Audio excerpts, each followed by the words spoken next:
public meeting. Chat is essentially running commentary that is occurring but is not moderated or followed by the chair. All participants and listeners may not be aware of comments being made because some meeting participants join by phone and do not see these conversations. Another concern is conversations between residents in the chat room, which are not incorporated into the public record. In response to these concerns, the town will implement the following changes, which in no way prohibit any member of the public from participating in discussion and sharing information during a public meeting, and will ensure that all listeners and participants have equal access to this meeting. People that join the Zoom meeting are set so their microphones are muted. If you called in by phone, please use *6 to mute or unmute your phone so that the meeting will occur in an orderly fashion. We ask that people who join keep their microphones on mute so that background noises do not interfere with the meeting. If you wish to participate in the meeting, please use the raise your hand function available on Zoom, or if you called in by phone, dial *9, which will activate the raise your hand function. The meeting host will notify the chairperson of the raised hands, and the chairperson will determine whether and when to allow public comment. When called upon, participants should unmute and state their name and address, and after speaking, we request that the participant return their microphones back to mute. All right. Hi, Louise. So we were talking just a little bit before the meeting started about our November meetings and potentially changing them because we've got 2 holidays coming up in November, and they run make our meetings a little more complicated, guys. So Judy's here to see if what we can do to reschedule these, and do that now while Judy is available. So, great idea. So we have a meeting on the 11th and the 25th. And the 11th is Veterans Day, and town offices will be closed. And the 25th is the day before Thanksgiving, and we can't do it that day, I'm assuming. No, you can do it that day, but you wanted to shift to Thursdays.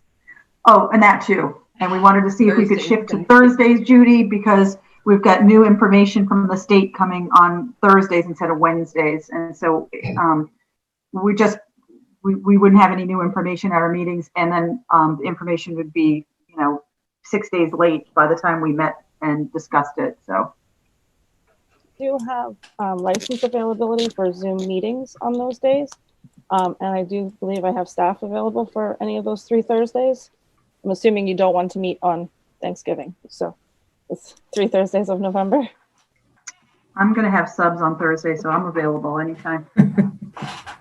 Take out. And then the only other thing on Thursdays is that if you want Katrina, depending on where she wants to be, is the school committee starts at 7 o'clock. Pretty much every Thursday since the start of the pandemic. Mm-hmm. Oh. What does everybody think?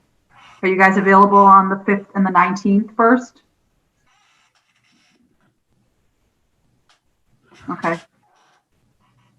Say that you're not, that the 5th will not work though? The 5th, we already have a couple of meetings planned, so staff-wise, I might be a little bit tight.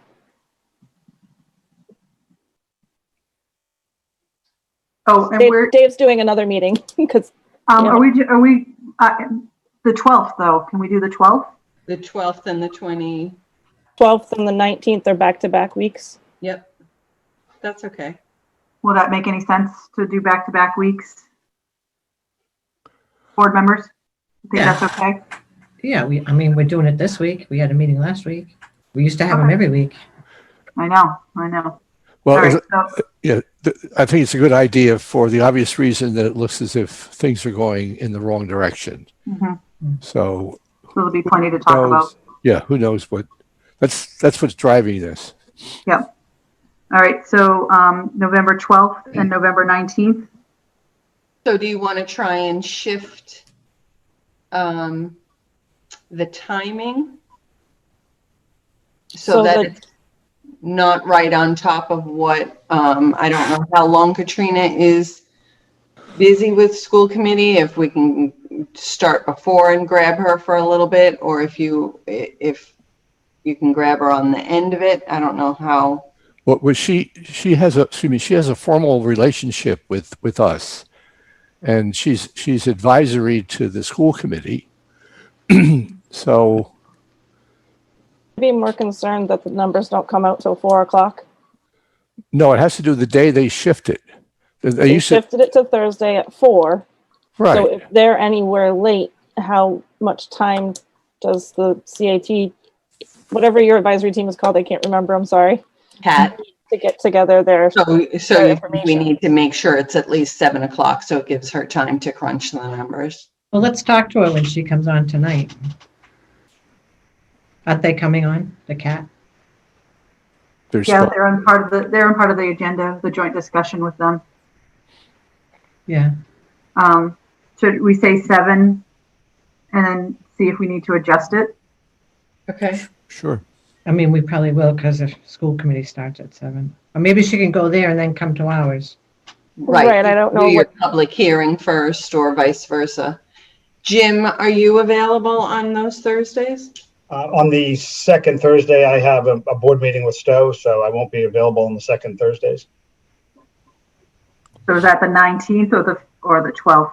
12th, it's generally that second, So that's the 12th. the 12th, Okay, but you would be able to make it on the 19th. I believe so. Okay.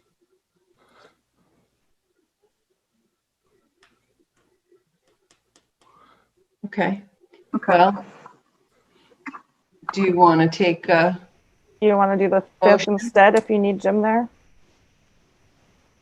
Sorry, the what?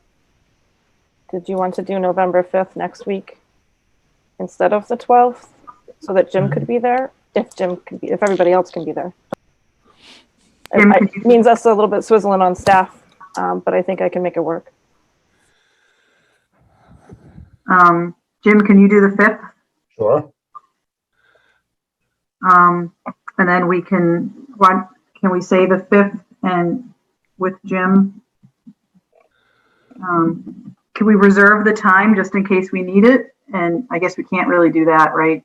Can't post a meeting and then cancel it. I think we'll need it.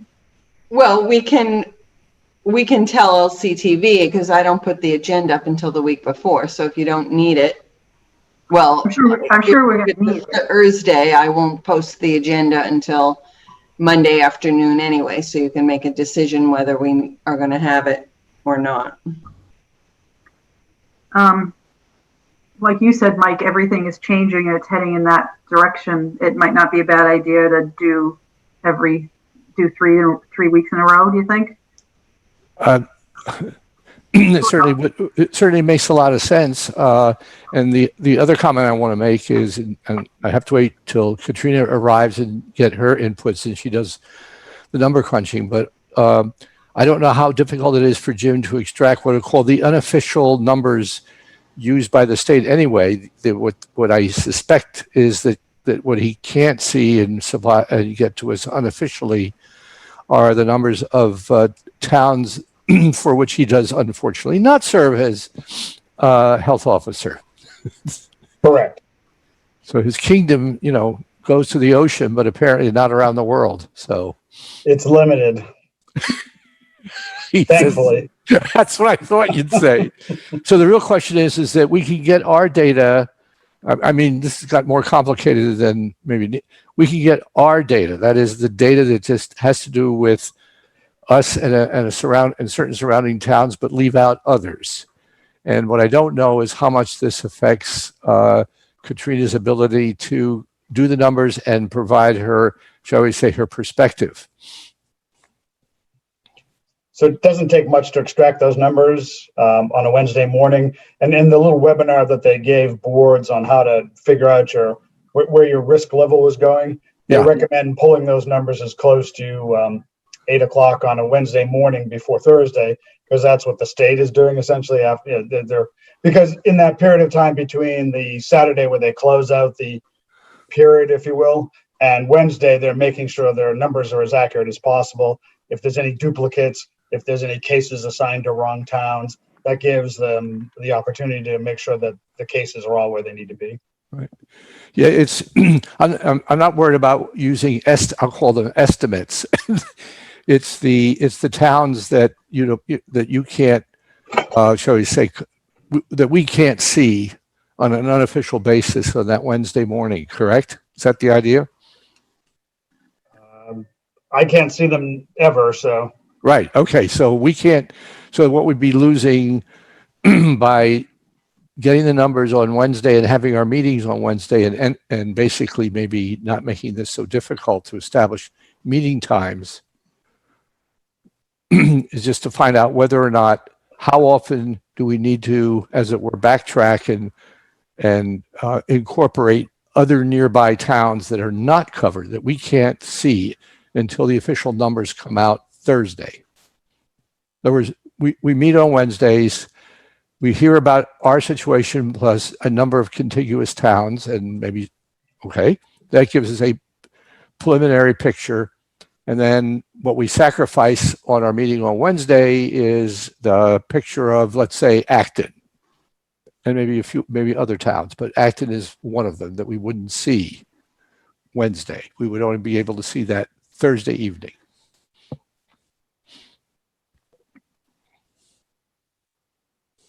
Does that make things worse?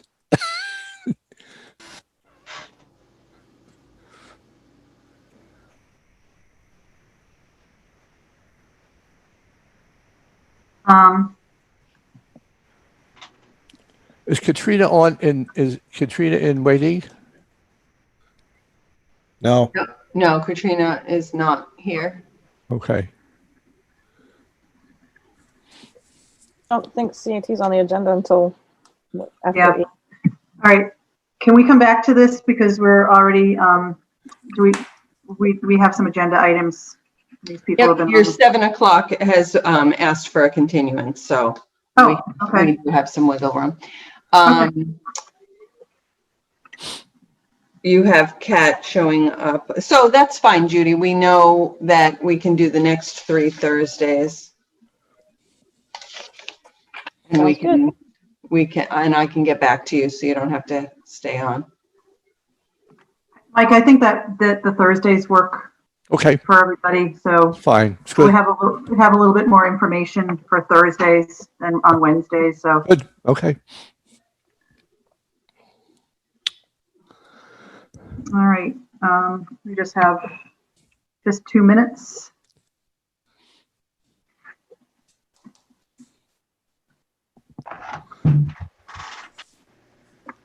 So because the public hearing for 122 Greenfield Drive is on the agenda, you'll just need, if you could open it, say that they've asked for a continuance and just make a motion and vote to continue it Okay. to the next meeting for me, please. Okay, so the public hearing for 122 Greenfield Drive, Jonathan Markey, variance request. They've requested a continuance, so we'll have them come back on another day. And did you vote? Do we vote, Janet, did you say? Yes, please. I make a motion to continue the hearing for, I'm sorry, Louise, what was the address? 122 Greenfield Drive. 22 Greenfield Drive. Is there a second to continue it? I'll second it. Great, and roll call, Kevin Baker, Baker, yes. Louise Nichols, Louise Nichols, yes. Mike Zeldin, Mike Selden, yes. Lisa Flanagan, yes. So we're going to continue that to a different meeting. Janet, you'll let us know when they come back. Yeah, as soon as you decide which date will be our next Okay. meeting, Okay. it will be that day. All right. It's 7:15 yet. One more minute. You think, is Scott coming, Janet, or?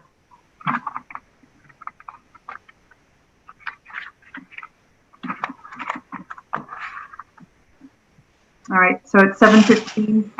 We'll open the public hearing for 97 Mill Road, Warren's Mill Realty variance request STS upgrade. Are these guys on?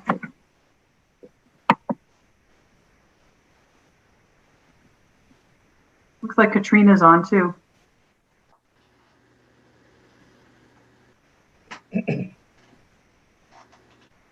So I'm not really, let's see, 97 mil, I think here's Neil Gorman. Yeah. Is there anyone else that you need me to promote to panelists?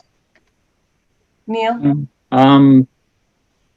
Just, are you the only one? Let me see. I got to look at my participants list here. I don't see anybody else. Okay. If you see a Brian Badger, that might be one. Oh, he is here, yes. Okay. Yes, his hand's up. I forgot to mention, if you have a question, or if you're concerned about this public hearing, then raise your hand. But until we get to the COVID update or the discussion with Kat or the rest of the correspondence and comments, please lower your hands. Thank you. All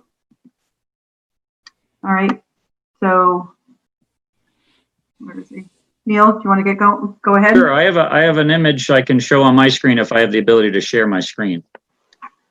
Sure, go ahead. Yes, Okay. you do. Go ahead. Excellent. So I've colored up the plan so that it's a little bit easier to follow along here.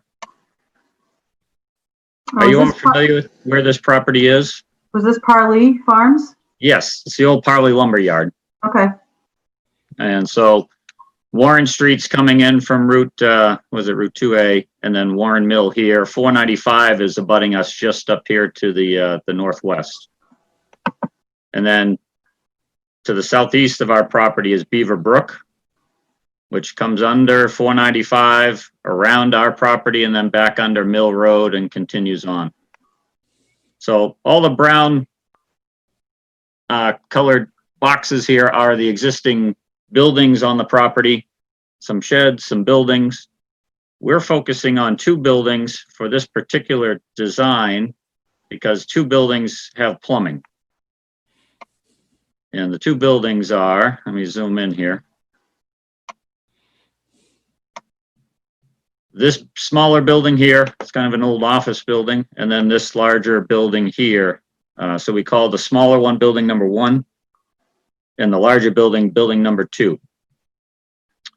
And the colors of these lines is this solid yellow line is the 100-foot offset from the wetlands, which from Beaver Brook. And then there's also another small wetland area up off of Route 495 from their drainage. So the 100-foot offset from that wetland is this solid line.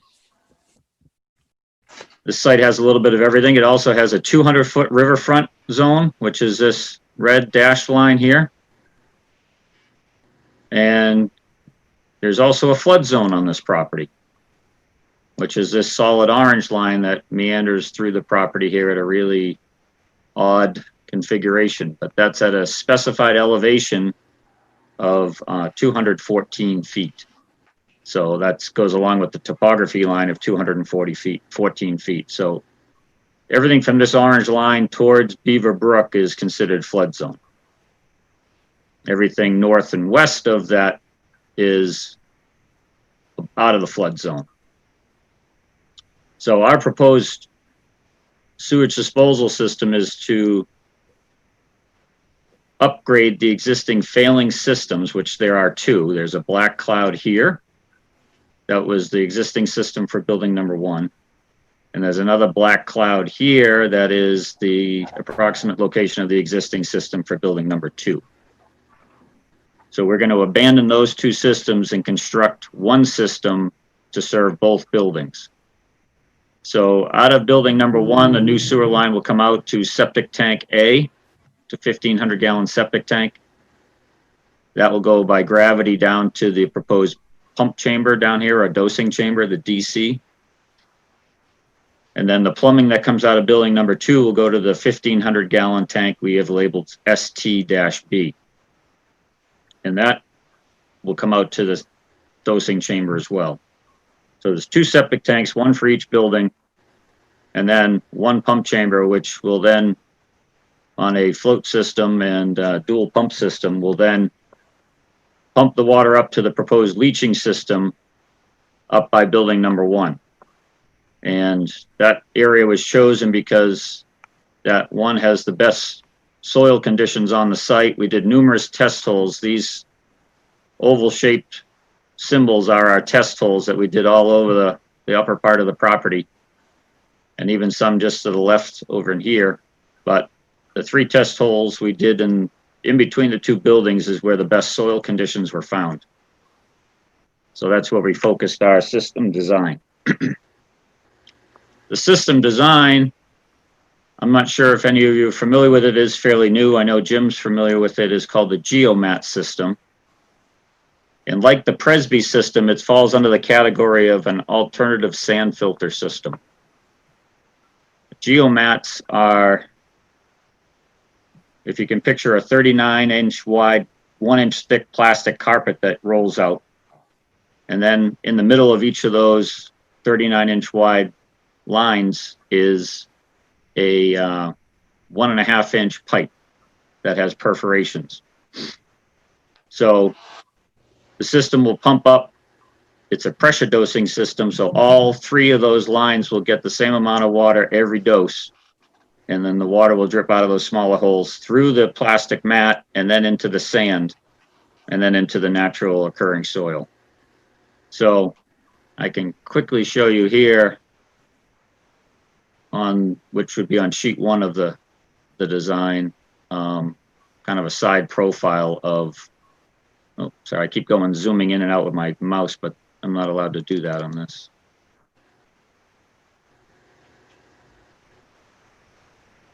So here's a detail of the Geomat. So you can see it's a 1-inch mat, and then the pipe is stapled down in the middle of that mat. The mat is surrounded with a fabric membrane that basically wicks the water and gets a nice even distribution with all the sand that it touches. So this type of system fits nice on this particular site because we're trying to stay out of the flood zone as much as possible, which we were able to do with our leaching system, and minimize the amount of grading in the flood zone so that we don't have to then recreate flood storage in the eyes of the Conservation Commission and the Wetlands Protection Act. So we have gone to them already and had 1 meeting, and they like the design. They're waiting to hear from DEP's comments and the Board of Health's comments as to the design before they finally vote on it, hopefully next week. I can also show you one more.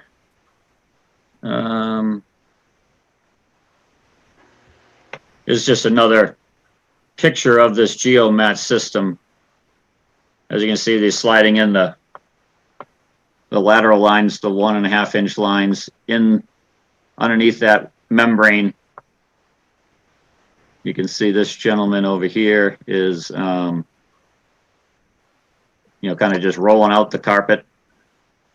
And then when you have them all lined up, you can just see they're in a big bed of sand. So again, like a Presby system, they're approved by DEP for remedial use and for general use. We're applying under the remedial use because we're also seeking to reduce the groundwater offset from 5 feet to 3 feet. We had you know, class 1 soils, and we need a 5-foot groundwater offset, and we're requesting it to be reduced to 3 feet, which is one of the local upgrades out of the 2 that we're asking for. But the system is designed, the bottom of this system is designed to be above the floodplain, the leaching system. So if there ever were a flood in these soils, the system would still be above that flood elevation. And the second local upgrade approval we're seeking is to have the inlet and outlets of these tanks down in this, behind building number 2, to be in the groundwater elevation, or less than 12 inches from the groundwater elevation. The tank on the uphill side does meet that, but again, we need to reach the plumbing coming out of this slab floor, which is not possible to meet that full requirement. So again, the system's in the best location. We've chosen a system that is a best fit.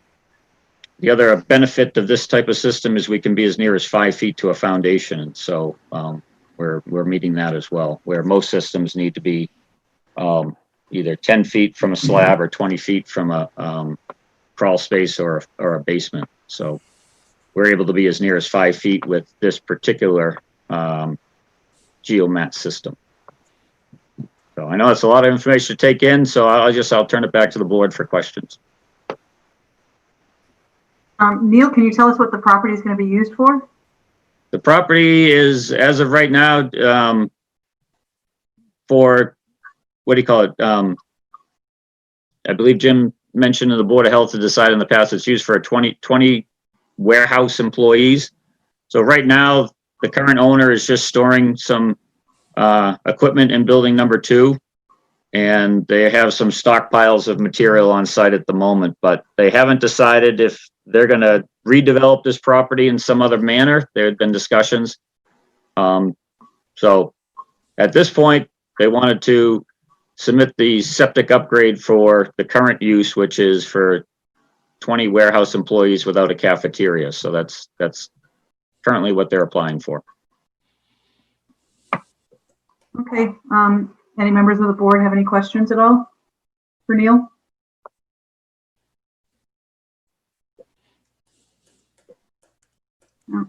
It's a tight space. You were able to squeeze it right in there before the Yeah. flood zone line, huh? There wasn't much room to work with on 4.5 acres. It's crazy, but we had Yeah. ledge issues, we had flood zones and all sorts of things. So yes, that was this one's been in the works for a while because it was a tough one to do. Mm-hmm. And we are bringing, the other thing that's related to the Board of Health, there is an old well off to the bottom of building number 2. And they're proposing to abandon that well and to tie into town water. So that's what these blue lines with the W's are, is the town water coming in.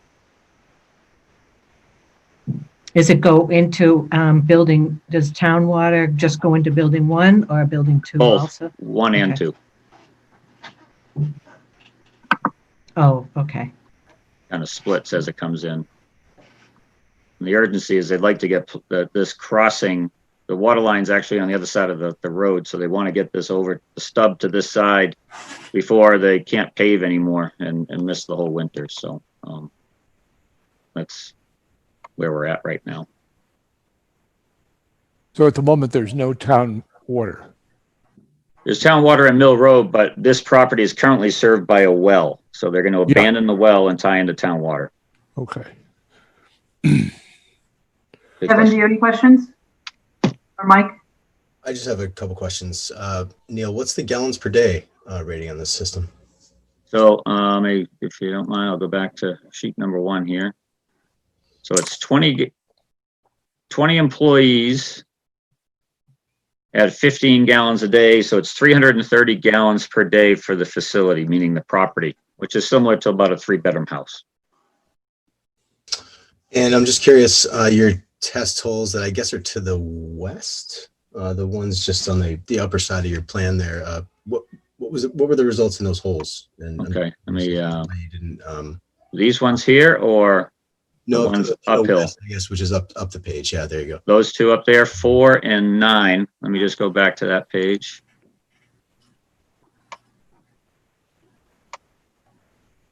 Gotta move your window.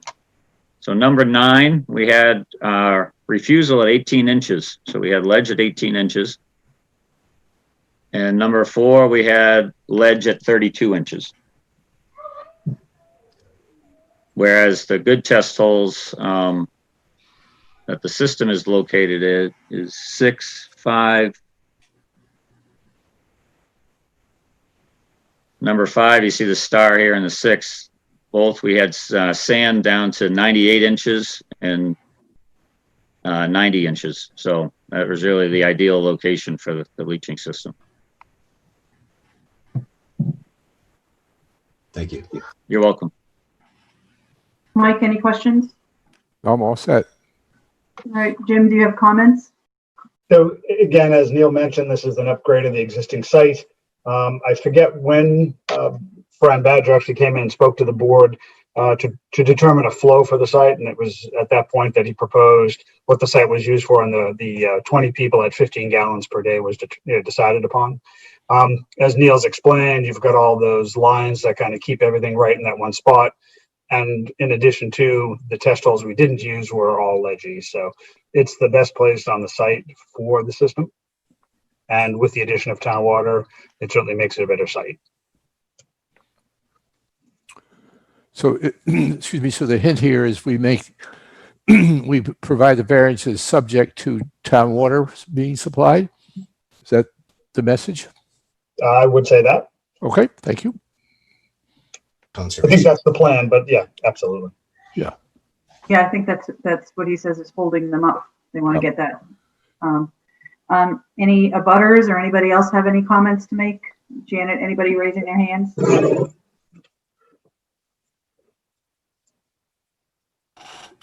I'm sorry, I hit the wrong button. There are no hands raised. Okay. So does anybody on the board want to make a motion to accept the variances? I'll make a motion to approve the plan as presented and accept the variances requested by Mr. Gorman. Do we have to be explicit about subject to supply of town water? You could put that in the motion, Mike, if that's, Subject I think the plan is to do that. So, yep. subject to the availability of town water and also approval of the Conservation Commission. Second, All right, we'll do a roll call. Kevin Baker, Kevin Baker, yes. Louise Nichols, Louise Nichols, yes. Mike Zeldin, Mike Zeldin, yes. Lisa Flanagan, yes. All right. Thank you all very much. Thank you. Welcome, right. thank you. Have a great night. Thanks, you too. All right. So just moving on to administrative matters. We have the minutes for October 14th to approve. Can I get a motion to approve those?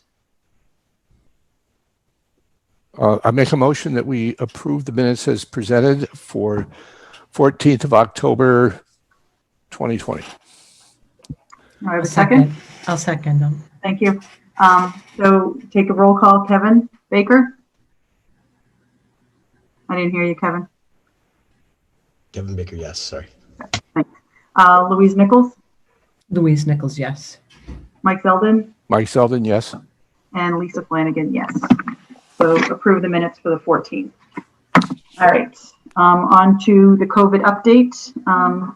Jim, anything you have to? I'm sure you have lots to talk to us about. Well, so I guess probably the biggest thing is the increase in cases. So we've seen that.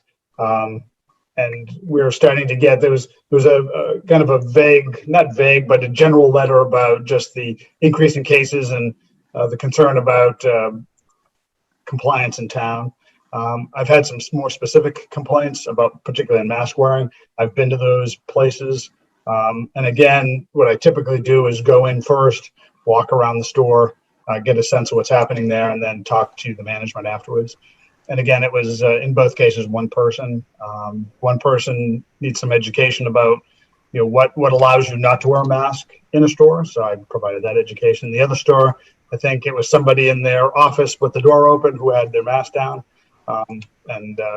So because the rest of the store, everybody seemed to have their masks on. So those are the complaints I've gotten. There was a request, I don't know, Janet, if it was shared with the board, after the selectmen voted not to do a traditional Halloween. And somebody was proposing a kind of a modified candy handout essentially at one of the schools. A drive-through, I think they phrased it. I sent you folks the letter. So in talking with Joe Leiden, he mentioned that, because I asked if that fell within the selectmen's interpretation of their kind of, you know, setting aside Halloween for this year. And I guess they said traditional Halloween. So I don't know how to address it. The question is out there. And certainly to read I don't know if the board has seen the email. To read the email, it certainly sounds a safe event. Would seem like they need to ask permission of the school. So I don't know how it might get approved if the board were so inclined. Well, I was going to save that for correspondence, but while we're talking about it, did you guys read the letter from Tasha Clark about the Shaker Lane drive-through trick or treat? Yeah. I was just thinking we're always talking about close contact. It doesn't sound like that would be really close contact with just somebody holding a bucket out the window, a kid holding the bucket out the window and somebody dropping something in. Still would be, you know, parents would still need to be concerned with the candy that they got, that still may have been contaminated by somebody who had it, even if they're volunteers. There's still, people that are susceptible to it. So, what does everybody think? I mean, it would give them something, Mm-hmm. I know we did drive-by birthdays, right? Yeah, exactly. So Although there was nothing, drive-by birthday, you honk your horn. there was nothing being passed out. So. Right. I mean, I don't think I have a problem with it. How about Kevin, you did you guys? have a comment or question or concern or? It seems pretty reasonable. I don't know. Yeah. Mike, would you be all right with it? We can't, they asking for our guidance, but I still, like Jim said, it would probably still be school committee or school, that the schools would have to ask permission for this to be done. So we can make sorry, Mike, we Yeah. can make a recommendation like we did last week to the school board, to the select board. Yeah, what I find a little confusing, and it's mainly for future concern, and that is, does the property on which they're going to have it belong to the town, or does it belong to whom? Mm-hmm. Because what I'm looking here, and I'm not trying to invoke this as a reason for us to make a decision, but to me, it's a liability issue. And I don't know if the town, who has, shall we say, for example, you can't do certain things on clearly town-owned property if the town says you can't do it, or the town assumes a certain liability. We heard that for other things. So I'm just wondering, what's the exposure the town has, given they're going to have this on school property? That doesn't go to the issue of safety. It goes to an indirect effect. In other words, if there is trace done, if something happens, there's trace done, and it turns out that someone did accidentally, as usual, and have to get it hospitalized, et cetera, then the liability issue arises. And I'm not clear on that. Jim, do you happen to know from past experience?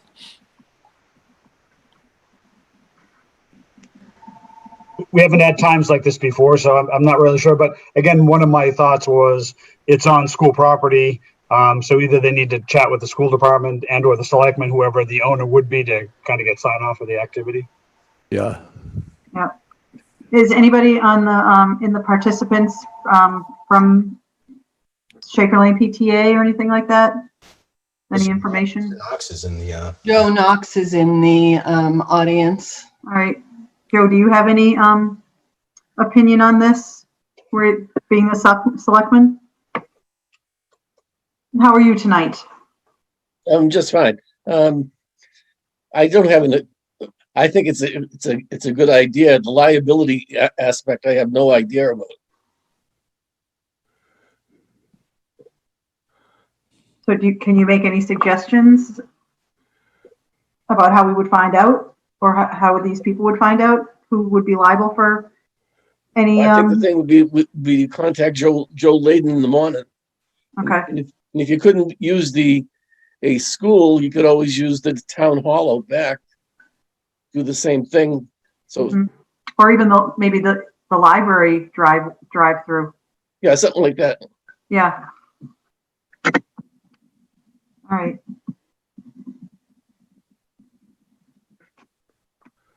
All right. So I don't think we need to take a vote or anything on this, right? Maybe get back to Tasha ASAP, maybe tomorrow. I just have one other question. I was trying to extract something from the description about oversight, about making sure distances are kept and all the rest. Jim, did you find the oversight, acceptable? Well, my understanding was they were going to be in their cars as they went by. Yeah, it's. And so the act of putting their bucket out the window and somebody dropping it in would be such a short period of time that combination of the car and that short period of time, I think, to me, seems reasonably safe. activity. Okay, and does not require anybody standing on the sidewalk watching and saying, move it along, right? Well, I would assume whoever's setting this up will set it up with that in mind. Okay, that's my only Yep. suggestion. Yep. The email that we got from Tasha Clark says the volunteers would line on the sidewalk in front of the school 6 feet apart, handing out candy to the cars driving by. Masks would be worn by the volunteers and the people in the cars. Kids could put their buckets out the window and no one gets out of the car. Yeah. It's keeping the movement going. That's all. Mhm. Yeah. That's what I'm talking about. Not, Who keeps that parade of cars moving along? that's, yeah. So Yeah. chit So- chats. Yeah. So there should be no stopping. It should just be a slowdown to, oops, I pressed the button. Well, maybe we make that part of our recommendation then. You know. Yeah. We ask them to keep it moving and, Yeah, make sure that they have a volunteer that keeps it flowing so that nobody is having close contact for too long of a period of time. Through the window. it's not a time to catch up and chat for the moms. That's or whoever. exactly it. Exactly, yeah. No socializing. All right, so Scrooge, what did you say? Scrooge. Yeah, well, here we go. Janet, should I get in touch with Tasha or can you send her an email or say that we're okay with it, but she needs to really check with the school committee, see if it's the superintendent maybe. Joe, who is it? Joe Layden? Joe Knox, you think Joe Layden would be the person that you should get in touch with? Yeah, contact Joe, then if it's a liability question, he can pass it right on to town council. Okay. Can you do that, Janet? Or do you want me to? I can do that. That's fine. Okay. And I think, and I don't mean to rush you, but I think they're planning on Friday doing this. So as soon as possible. I'll do it tonight. Thank you. All right. We were talking with you, Jim, and we switched over to this drive-through trick-or-treating. So did you That have was anything one. else? That was one of the things I wanted to bring up. So Yeah. I think that's where I'm at as far as updates, and Okay. we're still. Jim, what can you tell us what your number, what numbers you figured out for the town were? Let me just look at my cheat sheet here. Mhm. I think it ends up being just at 8 cases per 100,000, which means I think the town will probably revert back to red, and that's based on the numbers I pulled and gave to Mike this morning, and doing if I did the calculations right and if all the numbers I have are right. Okay. Okay, this is probably a bad question to ask, Jim, but are you reporting if they're in a school or not? So none of these cases involve a group home, if that's the question. No, the public schools. So when we get cases, our nurses are talking to their nurses. Either we know it and call them, or they know and call us. But You want to know? it will not be, like, we don't know. You won't make that public knowledge. I don't know if any of these cases, if they were, they certainly involve kids and kids in the public school. But I don't believe that we believe that it's transmitting in school, if that's what you're asking. I guess, yeah. You think it's probably a family exposure? Yeah, I guess I'm not sure. I guess I can say that I don't believe it's in the school. Okay. All right. There was also going back, I mean, if Jim can stay on, we got the email about the Halloween story walk at Cloverdale. Did you guys read that? Yeah. I don't know that I've seen that one. I'm sorry. So I'll read it to you, Jim. I'm sending an email to make the Board of Health, I guess it's just aware of an event that will take place this Saturday, October 31st and Sunday the 1st. Friends of Reuben Hoare Library and the Reuben Hoare Library Children's Reading Room and Littleton Conservation Trust will be holding a Halloween story walk at Cloverdale Conservation Area on Great Road. The event has been publicized on social media as follows. Halloween story walk in beautiful Cloverdale Conservation. It was actually beautiful. What's better than a Halloween picture book, a beautiful hiking trail, and carved pumpkins? The story will be set up at Cloverdale Conservation Area at 63 Great Road, Littleton, from October 31st at 10 a.m. through November 1st at 4 p.m.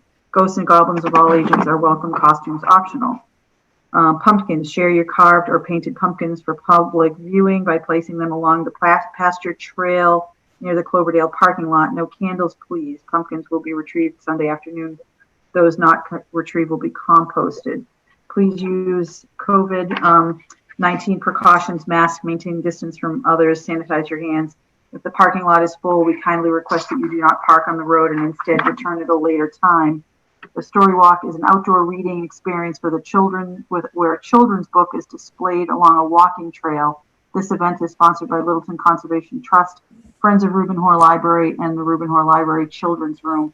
Cloverdale parking area can hold about 8 cars with perhaps 3 or 4 overflow. I doubt that there will ever be more than 30 or 40 people on the site at a time. We believe the number of people spread over a 20-acre outdoor venue should be safe. The weather may limit the participation a bit, as it may snow on Friday and it will be cold in the 40s on Saturdays and 50s on Sunday. Despite the possibility of 1 or 2 inches of snow cover on the ground, we still plan to hold the event. As is stated in our publicity, we have urged those attending to the event to wear masks, to use hand sanitizer, to practice social distancing, and to return at a later time if the parking lot is full. The event is self-guided and is spread out over 6 hours on each day to allow for minimal congestion. Jim O'Neill, Director of Land Stewardship in Littleton. Sounded okay, as long as people don't bunch up. So I guess you have walking trails that are open in town now, correct? Right. And people can attend the walking trail. So I think I've seen a setup like this around the Shirley Library where they actually have posts in the ground and pages of the book so that the kids can go from point to point and read the book. Or at least that's what I think the activity is. So the nice thing is it's outdoors. The placement of the signs would be really nice to make sure people didn't bunch up. But again, it's going to be it sounds like it's self-guided. So it's going to be one of those that's, people need to be responsible so that it doesn't become, as you mentioned, with the candy pickup, kind of a catch-up period of time. So I'm actually involved in this. I'm part of the Friends of the Reuben Hoare Library, and we've done these in the past. There's 16 frames spread out over the whole. There's a mile trail there, so they're spread out apart in each group. We did them this summer in Hartwell and also on Cloverdale, and each group kind of just goes sign to sign, and no one really jumps to each other. We use the same precautions with limiting the parking, which meant that fewer, the number of groups who were present were limited. And we actually started with a sign reminding everyone to do COVID precautions as the first frame. So hoping people will follow the rules and keep their groups separate. But it's worked in the past. We did 2 this summer and it worked beautifully. And we actually extended this over 2 days to give more time for people to enjoy it instead of trying to cram it into one day. Katrina, do you limit the number in a group, or is it? Usually a car, like a family. So, Yeah. At most there'll be 4 in a car. This summer we never had more than 5 cars in a parking lot at a time. So they just they come in, they do the walk, they leave, the next person might come in. It's just kind of a flow, but no one ever bunched up this summer when we were there doing it. All right, great. That sounds like something fun for the kids to do. What's the book? Oh, it's a surprise. Oh, It is Halloween themed. It's a really good one. Diane Haddock at the library picked it. Yeah. It's a classic. never been over to Cloverdale. I'm interested to go see it. It's one of my favorites. Go check it out. Yeah. All right. Anybody have any questions or comments? Lisa, I don't have a question about that, but I just emailed Joe Layden, and he is out until Monday. So that's not going to be a solution for Friday's trick-or-treating. All right. Maybe Paul Glavy could contact town council for us. Or Joe Knox. Joe still on? Yeah. I can call town council tomorrow. Thanks, Joe. Thanks. And get back to Janet so that she can get back to Ms. Clark. Awesome. Thanks, Joe. I'm glad you're on tonight. Just happened to turn in for the COVID pot. All right. So any more information? Anybody want to make any comments or have any questions about the COVID-19 update and Scott's not on tonight? He sent an email. Not on, but he did send an email, yes, saying that he expects all of the firefighters to be back working their shifts this weekend. They're doing well, and he had nothing else to report. Okay, good. That's good. All right. So we can move on to the joint discussion with the CAT. Katrina, you probably have information for us.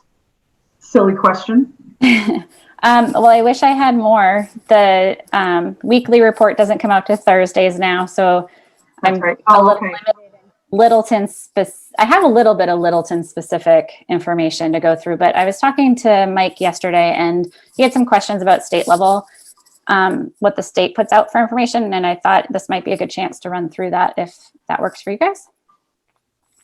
Yeah, and we want to talk to you about possibly coming in on Thursday nights in November because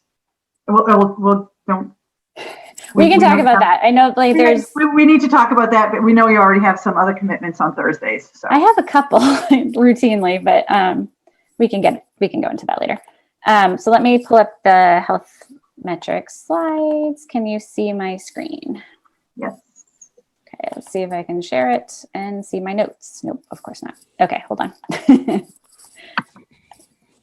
Good thing I prepared something. Can you still see my notes? No, we see your beautiful family though. You see my family. Okay, let me try again. They are cute, aren't they?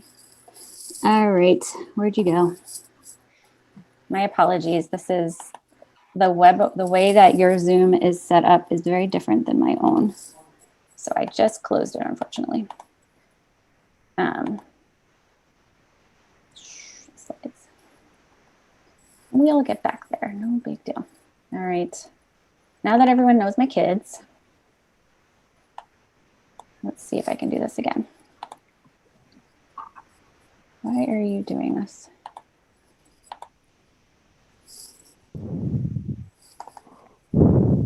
You guys see my slides now? Yes. Okay, thank you for talking because that's a lot easier. All right, so like I just said that since there's no town report, but Mike had some really great questions about the state level data. I thought I'd kind of educate everyone about the state, what's happening in the state. So this is the graph the state puts out daily with the number of cases that are reported each day. And they do it so they're reporting them by the date that they occurred. And then, so this graph will give us an idea of what's happening across the state overall. So the spread of COVID across the state.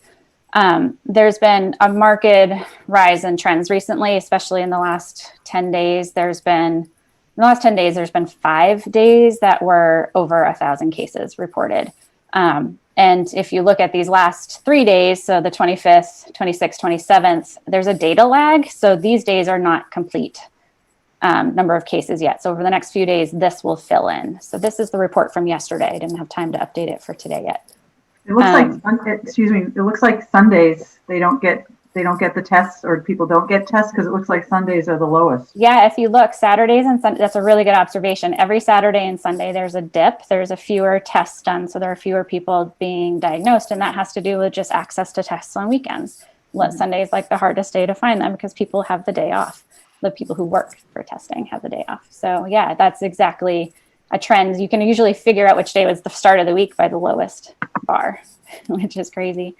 So this trend here, so this is the cumulative line of cases, but it kind of matches what's happening right now a little too closely. So we are going back up. And 1,000 cases, we haven't seen this number of cases diagnosed in a day since I think last May. So we're going the wrong way. We're on the upward trend now. So this next one is just the total number of tests, like PCR tests completed.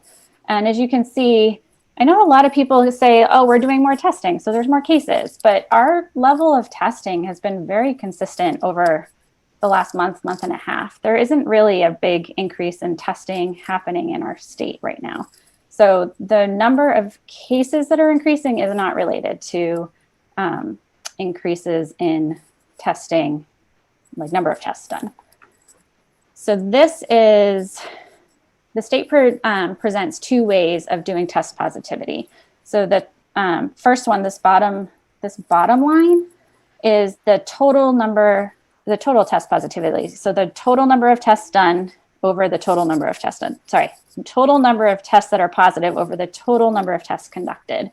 And this is the line that takes into account surveillance testing that is happening at college, higher ed, and some businesses and jails and healthcare workers, things like that. And if you notice, there's actually a peak every Saturday. So these peaks every week actually are related to Saturday, when most businesses and colleges aren't actually doing testing, because they're not, they'll test on Sunday to prepare for the coming week. But so there's a day of the week trend here as well. And it's a little disconcerting that once you remove the denominator of who gets regular testing, that the little peak kind of shoots up a little bit. So this is averaging like around 2% positivity. So this top line is individual test positivity. So the number of individuals who test positive over the total number of individuals who are tested. And so this line back in August, they were very close and they mirrored each other. It looked like it was the exact same thing. They were telling you the same thing. At this point, since early September, they've separated. There's an increase. When you're only looking at individuals, we're seeing an increase in the number of individuals testing positive. And this is the trend. When you hear people say, less than 10% positivity, less than 5% positivity, those numbers to compare against are, from what I can tell, those are for individual test positivity. So we are climbing markedly. In the last week, we're around 5.5, I think, as an average. I didn't do the exact math, but you can see we peak and we come down. It depends who's getting tested what day, but we are definitely trending higher in test positivity. So hospitalizations are a lagging metric. They take a couple of weeks after your trends start to go up to start seeing increases in hospitalizations. And this is a real indicator or a snapshot on the stress of our healthcare resources. So this would be important. Like in the spring, we were really worried about overburdening hospitals and therefore having to ration care. You can hear about that in places out in other states in the United States right now, where places are having to make some really tough decisions about who gets to have that respirator, as New York was in the spring. So what we're hoping is that this doesn't mirror the sharp increase, but given that it is resin, it has followed the increase in case diagnosis across the world. I would expect this to start climbing soon, markedly. So other thing that could maybe hopefully slow this down is depends on who is being exposed and becoming a case. So the governor yesterday in his press conference said that the highest proportion of individuals who are now cases are less than 30 years old, and younger and healthier people are less likely to end up in the hospital. So it could be that these trends in hospitalizations will rise slowly at this point, but we do know, based on every other state who has started ahead of us, that just because it starts in under 30-year-olds doesn't mean it stays there. It will start spreading to other age groups, spreading up the age tree, if you will. So this is one to keep an eye on. It is higher now than it was back in the beginning of September. We're now like around 200 admissions a day. All right, so this is that map that we see every week with the spread. And as I mentioned last week, this is looking a lot warmer now. There's a lot more yellow and red. But I keep hearing people, as they interpret this and seeing comments of people saying, well, it's gray, there's nothing happening there. And that's actually, I just want to dispel that myth right now, that that's not true. This gray color is actually a mixture of towns that have 0 cases, which is reportable, and those who have less 1 to 5 cases, which has to be suppressed due to privacy concerns for small towns. So just because something is gray doesn't mean you don't have action happening there. So I just did a quick count this week, and then sorry, hold on, let me get my math. So this is the graph from last week, because they have not released this week yet. So there were 104 towns that were shaded gray on this map. And among those, 77 had 0 cases. So those communities are doing really good. Foxborough was one of those. So last week they looked great. However, rates were consistent with green, so less than 4 cases per 100,000 for 59 towns, and that included Harvard, whose rate was 3.2 per 100,000. And then the rates for 10 of the towns were yellow, and for 3 of the towns they were red. So it depends on the number of people in the town, how much of a swing, we know that.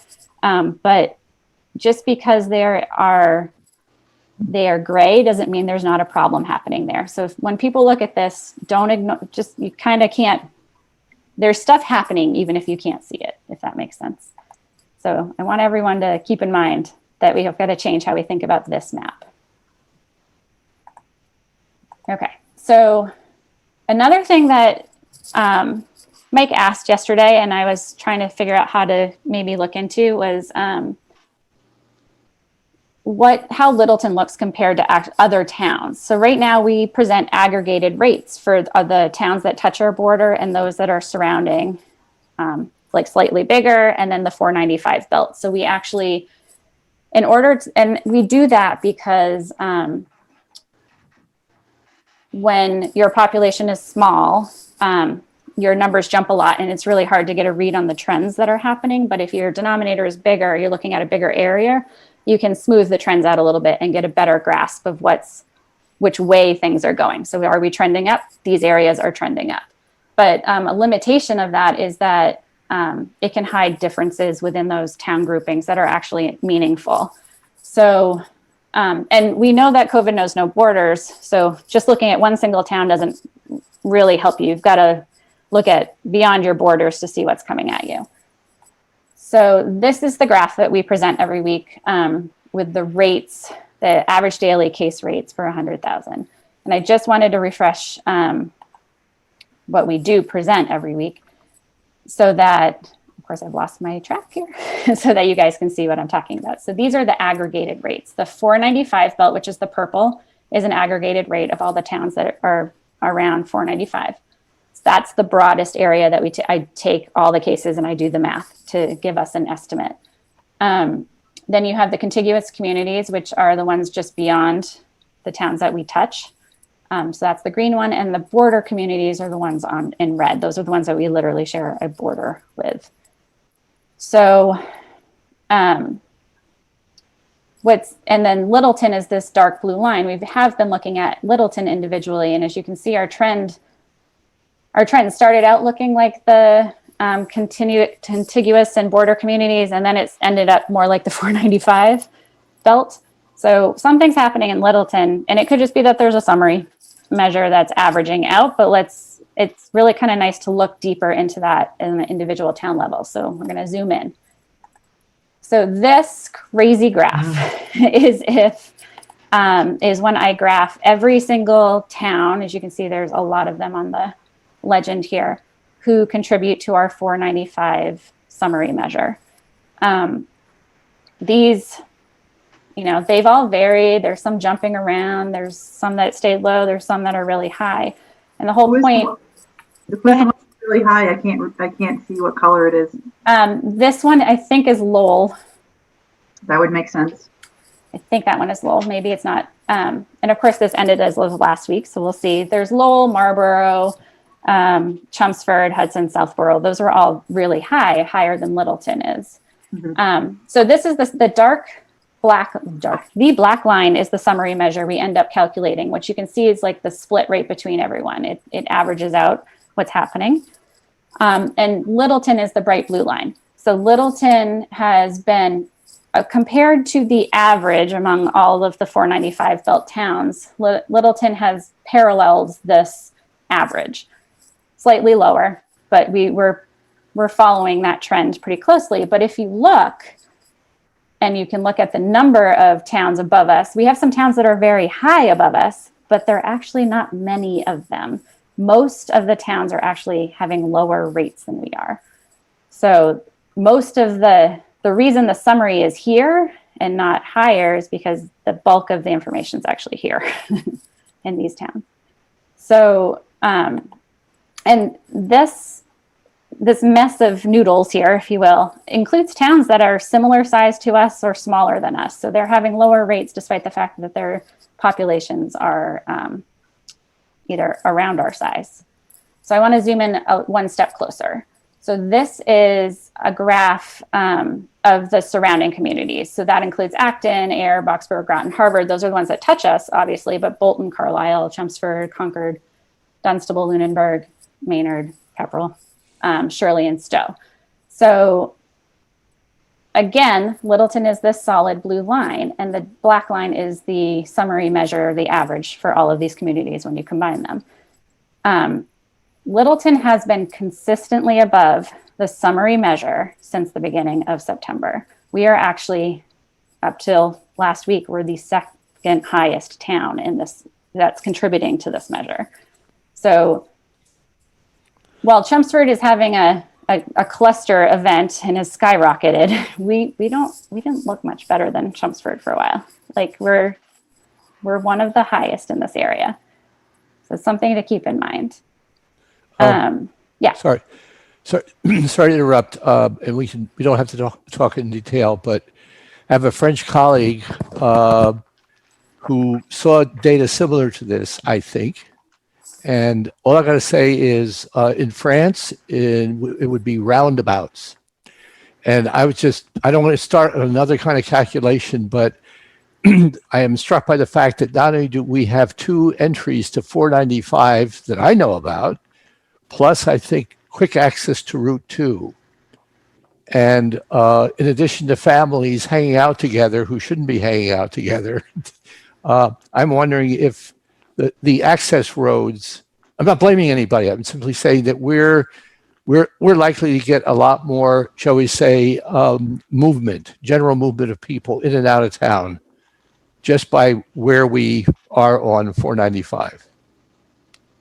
Yeah, our location is, so part of epidemiology, you're always looking at who the people are. So age, sex, general health conditions, but geography is a big part of what my job entails. And so that kind of information is really important. So that might, like the governor yesterday didn't indicate that's like a huge source, but yeah, if there's unknown community spread and we just don't know who's coming in and out, that might be one contributor we need to think about, or encourage people to do better, those stores that get passed through people. But it's an interesting idea that our location on 2 major highways may be contributing to this elevation.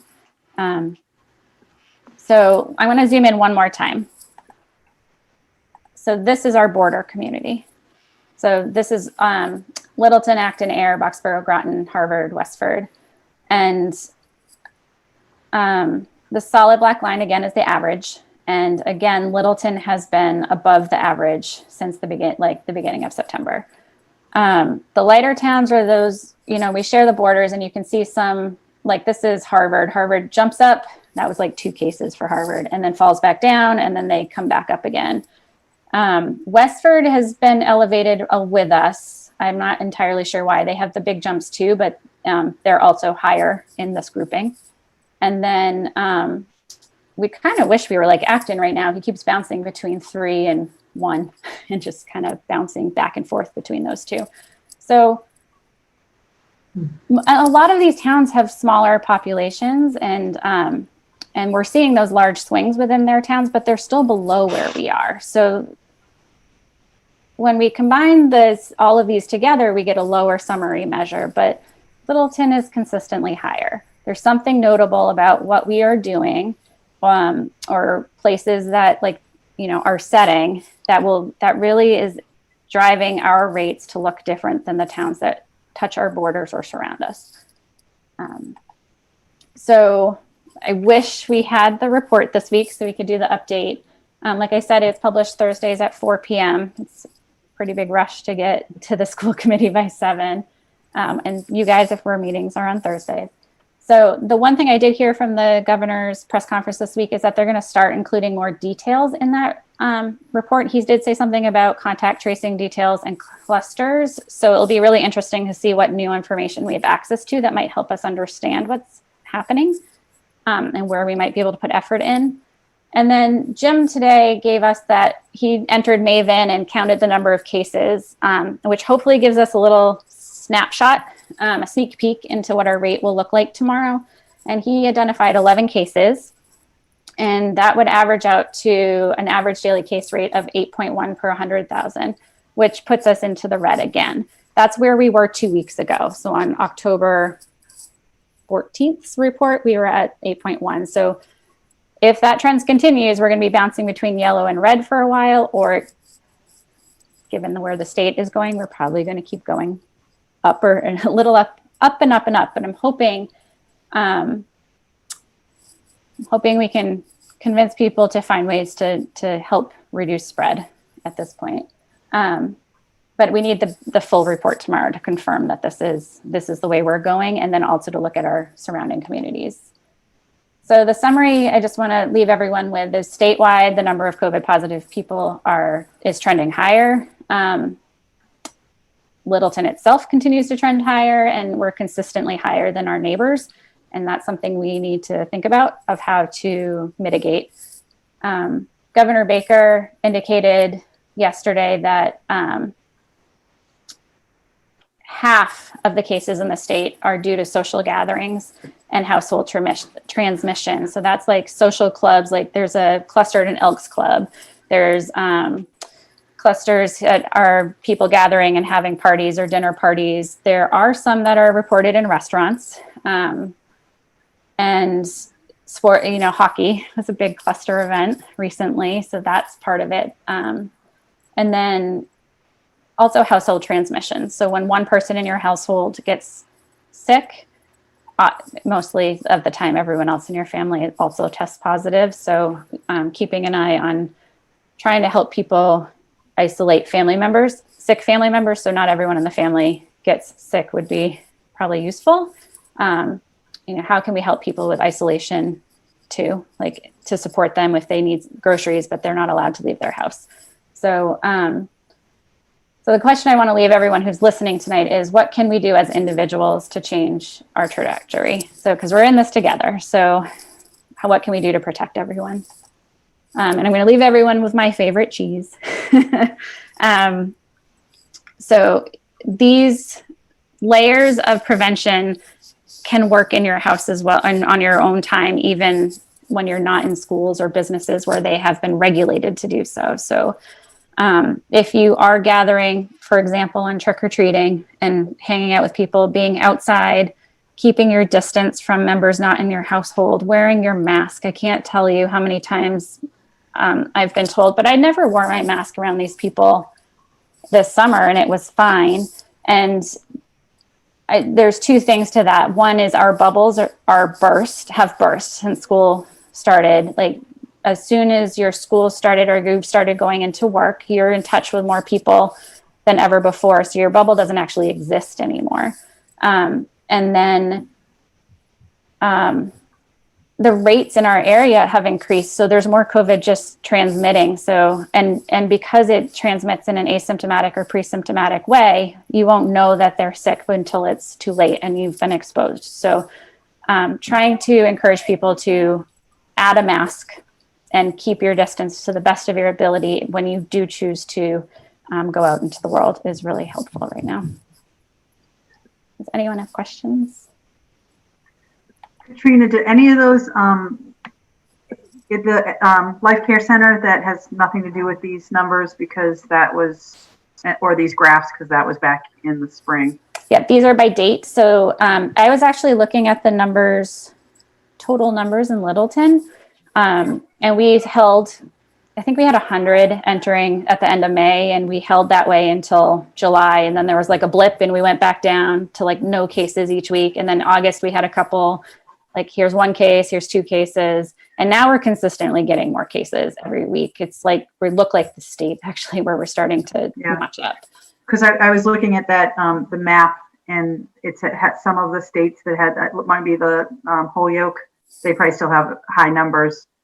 They had a special little. Yeah, the asterisk. Oh, yeah. So I can go back to the slide on that, maybe. Let me pull that up. So that is a new thing on the slide. Right, prisons, nursing homes. Yes, colleges. So that's a new piece of information they added. You can see the map, right? So these little asterisks are being put on, this is Chelmsford. These little asterisks are indicating that there's a cluster of 10 or more confirmed cases in the last 14 days, and that these cases make up more than 30% of the people in for the total cases in that municipality. So Chelmsford happens to be the not the Life Care Center. What is their, what's the word I'm looking for? The elder care center. I'm blanking on the word. There are some jails that are impacting some towns' rates and some other things. So those are just trying to give, I know there were some schools in those towns that were really struggling with their, whether to stay open or not, especially the ones that were, but the cluster was like isolated in the jail. So they're trying to give those towns like, hey, there's a flag, go talk to your Board of Health so you can learn more about what's happening and whether that's impacting schools or not. All right, does anybody else have any questions for Katrina? Mike, I hope I hit on some of the information you were hoping for.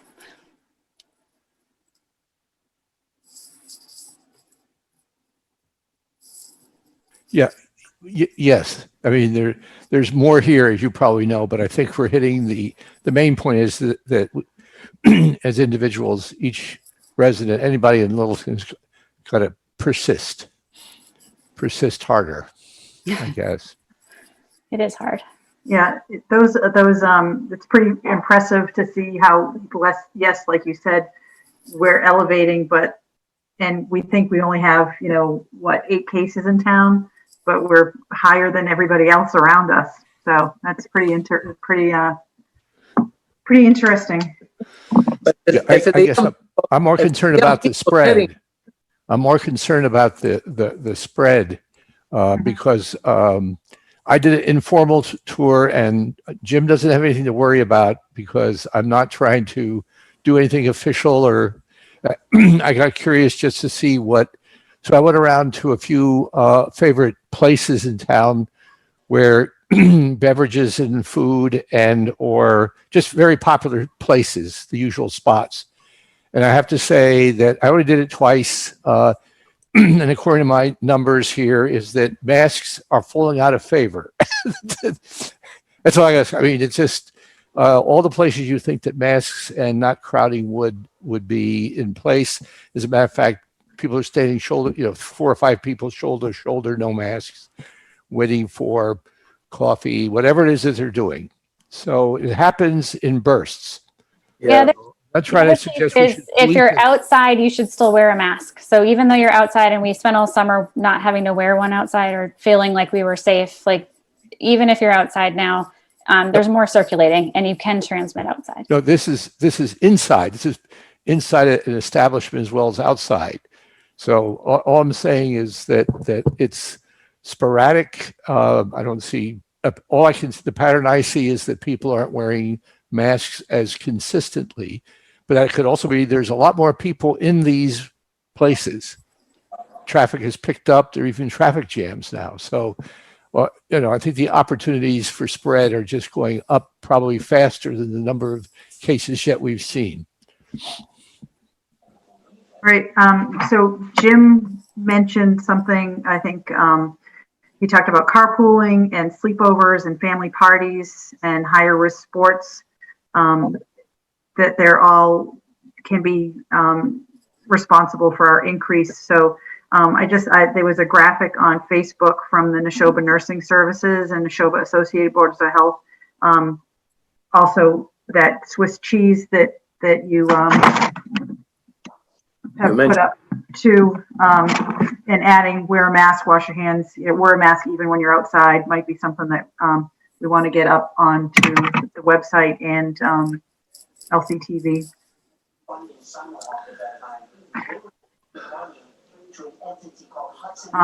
Anybody else? Louise, Gino, did you have anything you wanted to say? Yeah, the question is, no matter where I go, I see a lot of people have masks. I mean, I go food shopping, people have masks. I go out, sometimes I go outside and I stop, the people have masks. I mean, I don't travel as much as I did before, but the question is, those people they're getting, as they must be young people because they're taking advantage instead of realizing that the COVID-19 is still around. They should be careful. And sometimes they don't be careful. The question is, are there many elderly getting it, or is just the young people? As she indicate, you know what I mean, how many more people in Littleton? Are they young or they old? So I can't answer that. The data specific to Littleton doesn't have ages attached to it that I can see. Maybe Jim can see it. I don't know, but I did provide that once for the school committee. They were wondering when the first time it hit red. I can go in and look at the individual reports and get an age. And I think I provided, Mike, I think I provided you that also, just a distribution of ages. so Gino, the weekly report, which comes out tomorrow, does have rates by age group. And I've been graphing that for the last few weeks, and all the rates are increasing for all age groups. But the governor did say that most recently it's less than 30 is the biggest increase. The biggest acceleration is among those who are less than 30. So that is either a group he thinks he can target and have changes in behavior to reduce spread, or I actually suspect with school openings and colleges and whatnot that there are circulating. People are moving around more in that age group than they are necessarily in older individuals who are maybe being more careful because their health is, they're just at an age where their health is at a different spot. So I hope it stays low for older age groups, but I know from other states, it starts with people who are younger than 30, and then it spreads up. So I'm hoping we can change our behaviors so we can protect those who are at higher risk. Okay. Louise or Mike, you guys have any questions?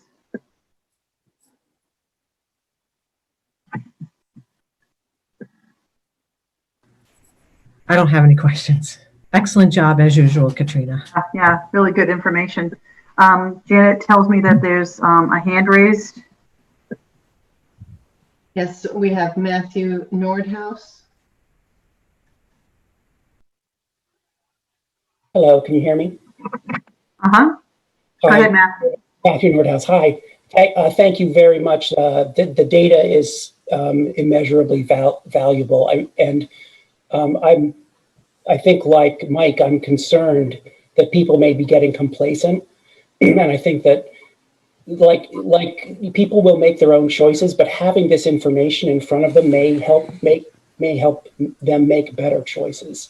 I'd really like to figure out some way of spreading this news that we are higher than the surrounding communities far and wide. I'm not sure exactly what channel to do it, but I can't help but think it might, either shame people or surprise people into like getting a little bit more strict with their COVID hygiene.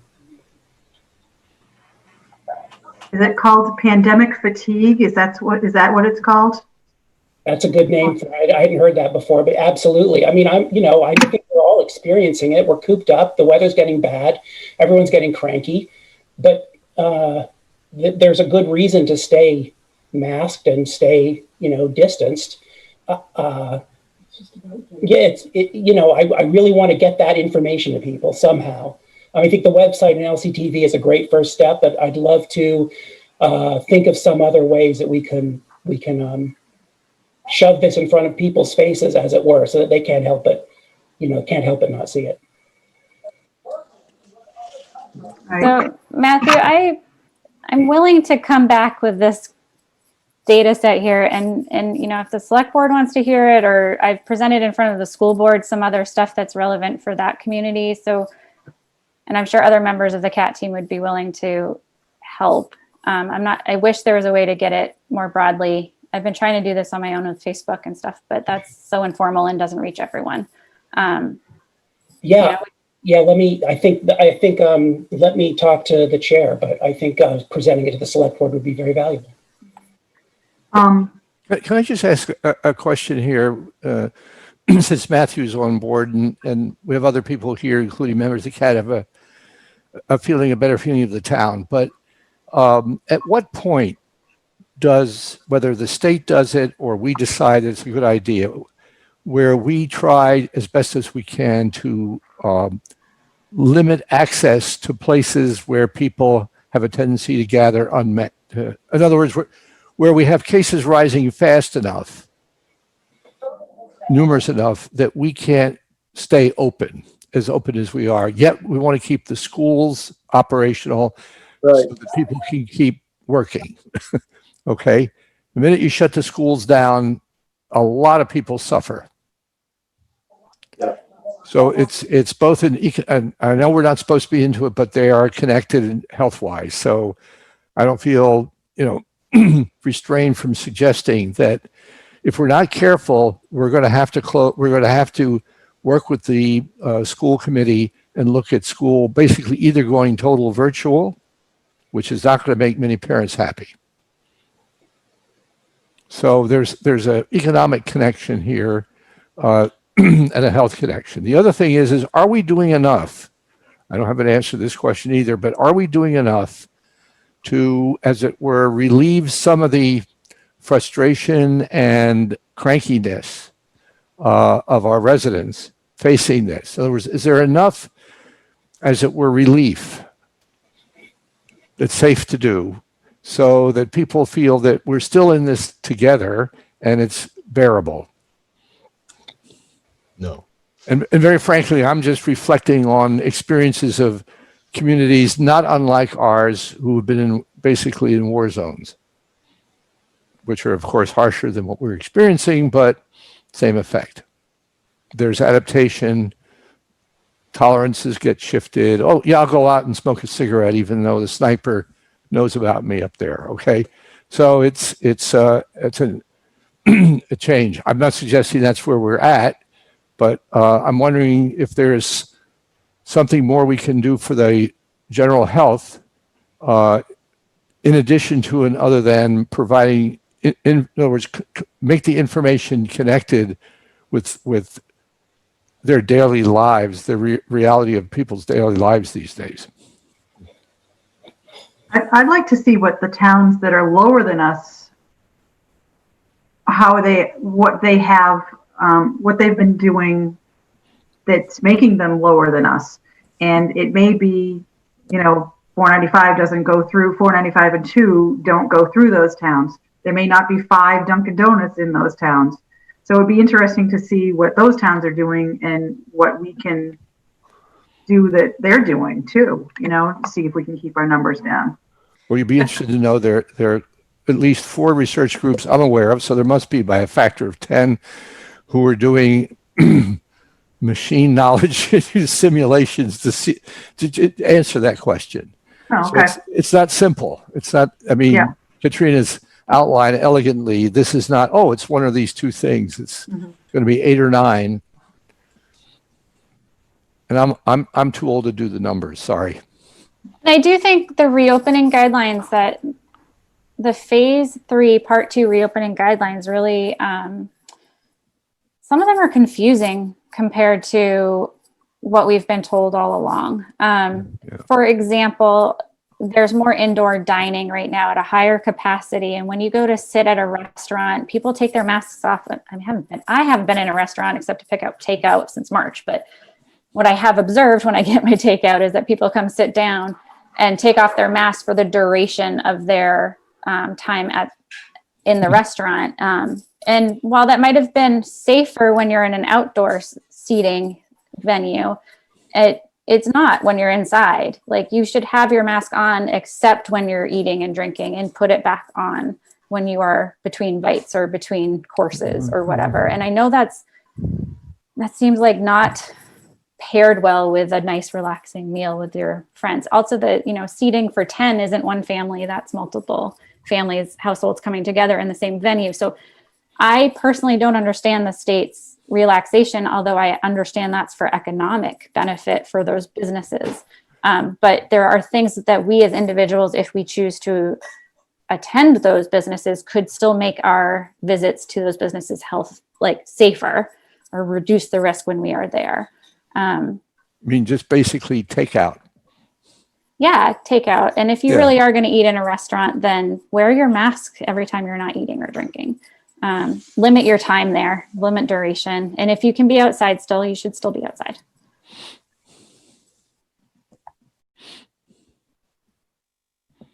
But I do think everything reopening in this fall was very confusing to everyone. And I know myself included. Like, it's easy to be like, it's normal because schools are open, and it's normal because activities are happening.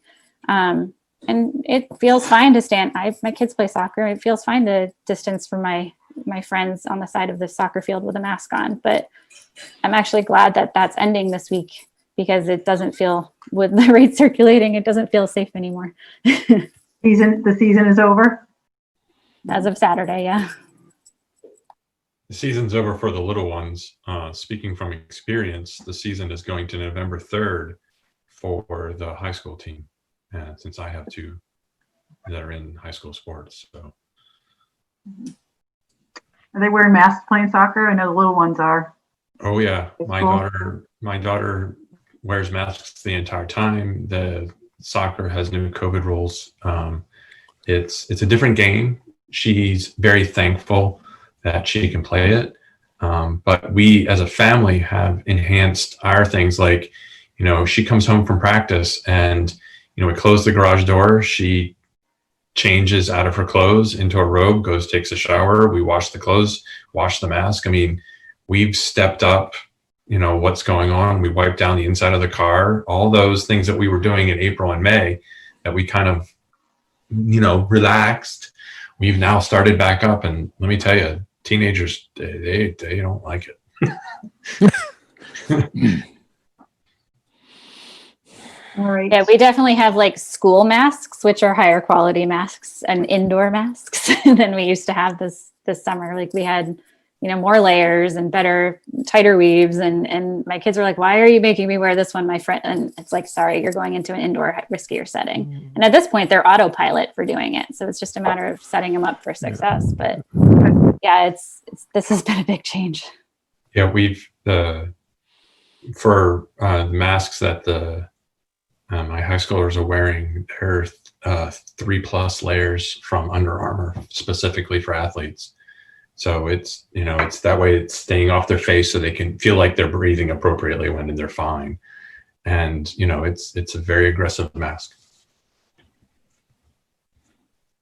Well, I take it all of us were impressed by that one of the players in the recent World Series. I mean, there's two teams in bubbles wearing masks, I would say 70% of the time, except when they weren't wearing masks.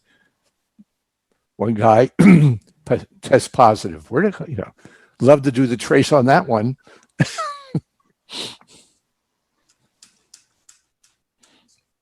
All right. Does any of the CAT members have any other anything else that they want to add to this discussion? I guess what I'm taking from it is that we need to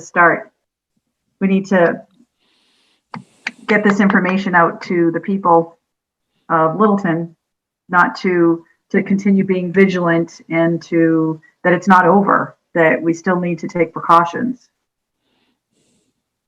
So any ideas? I mean, besides LCTV and school newsletters, and I've thought about that Blinky that they have you know, that they have for the highway department, to use something like that for people to continue to stay vigilant and wear your mask.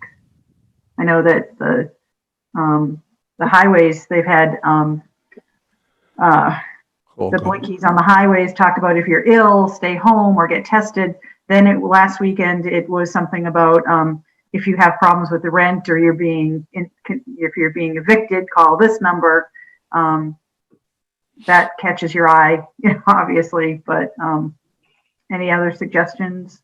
I was wondering, I don't know if this applies or not, but if we kind of look at it a different way and maybe say, hey, Littleton, let's, grab our competitive spirit and try and be better, make it a competition. Let's get better than the other towns surrounding us.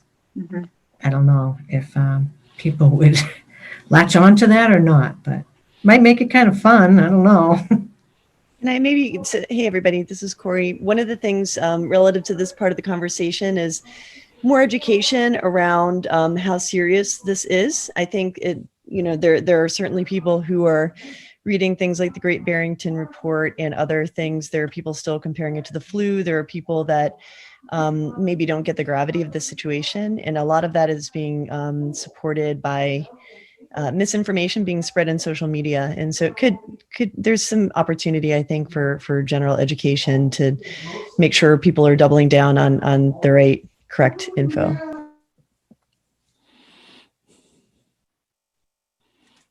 And I do want to dispel one comment that's come up in a couple different places, that epidemiologists want to shut everything down, which is the antithesis of why I'm sitting here doing these numbers week after week for you guys. I want things open. I want my kids to be in school. I want businesses to be able to function. And trying to share these messages isn't me trying to take away someone's choice. It's really saying, if you add a layer of protection, we as a community can continue to thrive and be open. And that, I think that's been the biggest thing for me. It's really hard to hear someone tell you, you just want to shut us down. And that actually is not what I want to do. I want to keep us open by letting us know what the rates are. So we're looking at evidence to make our decisions. Yeah, I'll second that. Third, the other thing to think about around the education side of things is also reaching out to our elected members above us, asking them to plead with the state to turn on the enhanced exposure notification, like I've told people that are already in the operating systems of every smartphone that's out there. It would be another tool for Jim to use for contact tracing. It'll help people understand where they may have been exposed, that, hey, look, I've got something here, call, this number and start to, work things out. That's something else that people can go do to start to manage that as well. Kevin, we've got Joe and Matthew on the meeting tonight. Can you briefly go over that notification on the cell phones for them? I'm not sure if Matthew or Joe Knox heard about this. Sure. It's an interesting thing, guys. Sure. So starting in the February-March timeframe, Apple and Google came together to basically with a whole bunch of us and said, there's got to be a way that we can enhance our ability to figure out who we were standing next to if somebody got sick. And a bunch of smart people got together from MIT and a whole bunch of other things and said, only if we had a sensor that basically, could help this out. And one of the things that a bunch of scientists sat down, electrical engineers and computer scientists sat down and said, well, everybody kind of has a sensor and we have it in our phones today. And it's used. In fact, Mike Zeldin is using it right now with his headset. It's a Bluetooth headset, unless it's plugged in, Mike. But headsets like this, or your favorite speakers or anything like that you might be using are Bluetooth enabled. So a whole bunch of people figured out basically how to look at the signals and stuff like that to figure out where you are in proximity to another person. It's not a perfect science. It's still being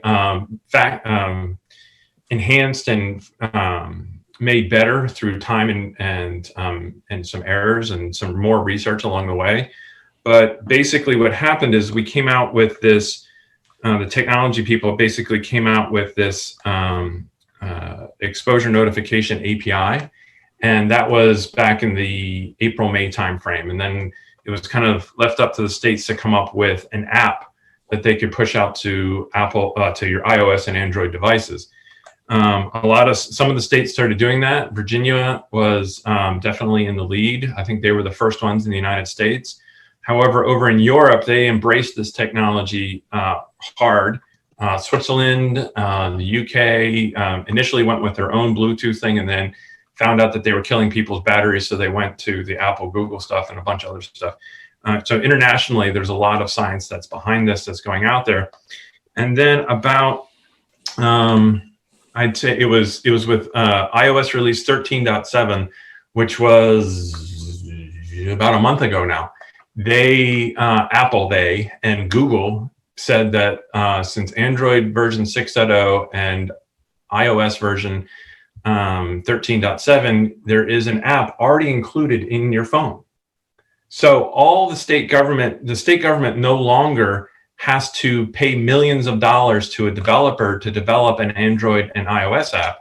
There is one already here, and the state can go through and set up a couple of servers on the internet and have the population of the entire state served by something that's already out there. Of that, then the next question comes, well, how many people can that reach? So it's something like 90% of the Apple devices can run 13.7, and something like 82% of the Android devices are compatible with Android 6.0 and above. So that's a pretty good swath of people that are out there.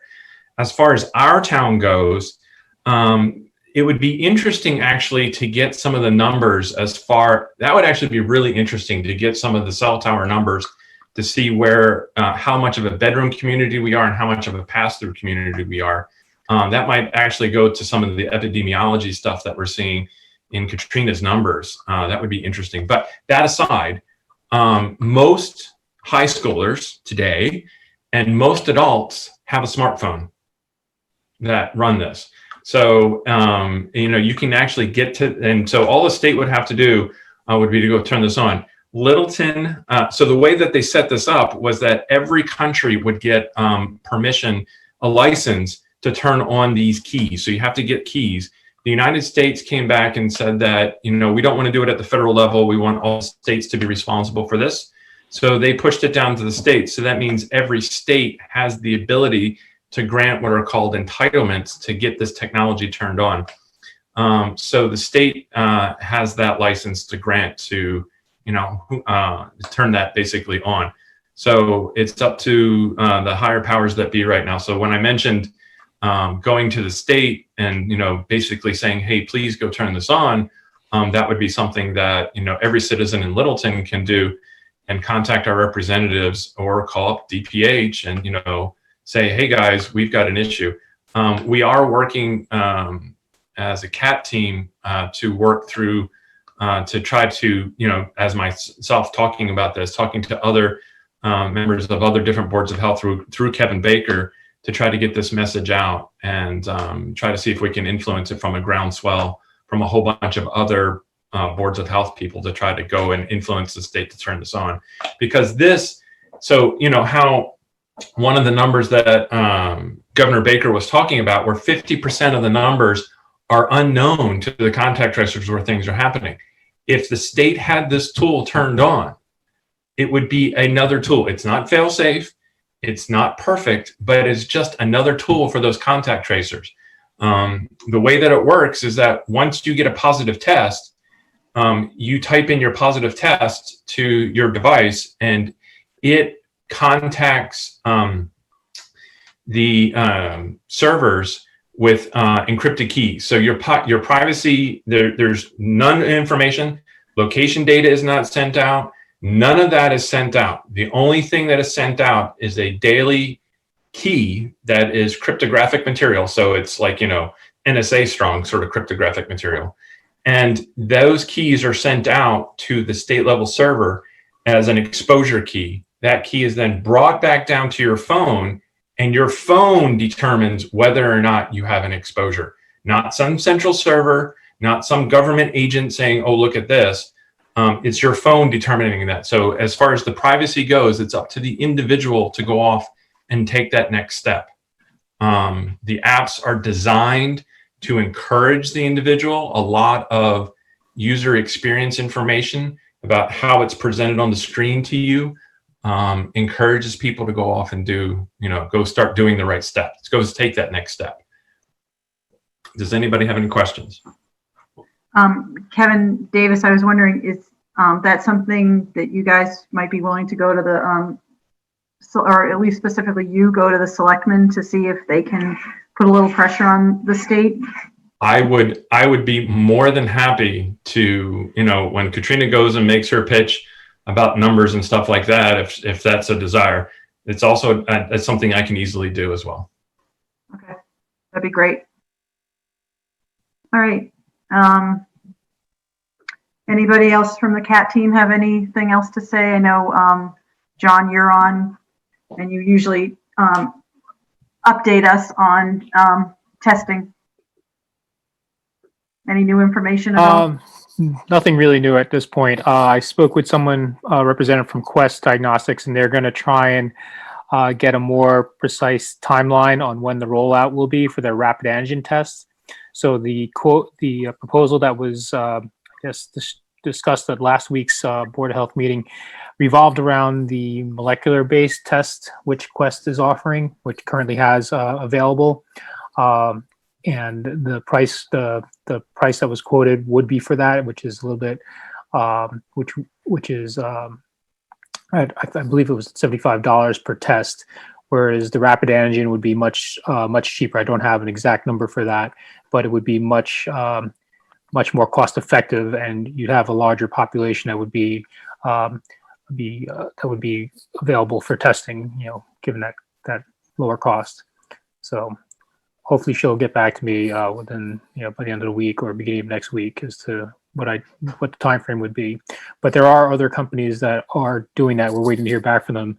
And the other thing to note, and I mentioned this to Kevin and the rest of the CAT team earlier, the town of Wellesley just implemented a screening program where they are currently, the current plan is to test the teachers and the junior high school students and the high school students. It's believed to be a saliva-based test that the students will do at home and drop off the samples, but I don't have any more details on that. I reached out to someone from the Wellesley Board of Health to get more information. I haven't heard back from them. Can I ask a question here? It's great to talk about tests, and I was wondering if Corey or you, John, or anyone here who's thought about this, what is the clear stated purpose? What is the question that is being addressed with the test? For example, at Wellesley, what is the purpose of that test? Is it to suppress? I mean, I don't want to put words in anybody's mouth. What is the payoff for the test? It's a really good question, and we have been talking about this. I think the way I'm thinking about this is there are a couple of different reasons to do something like this. One is to use the schools basically as a reflection of what's going on in the community and get in front of pockets that we may not see as a result of the lag in the data that we get from the state, so that we can button up the town in a way, to Katrina's point, that means maybe we do a much shorter spurt of buttoning down, and then we can go back to a more relaxed state. If we can get in front of things and contain to some extent, it would allow, I think, for a more sustained opening of businesses and other, restaurants, whatever it is. If you can nip it in the bud and lock it down a little bit, and the schools present an opportunity to conduct testing at that level, that really gives a good overview of the entire community.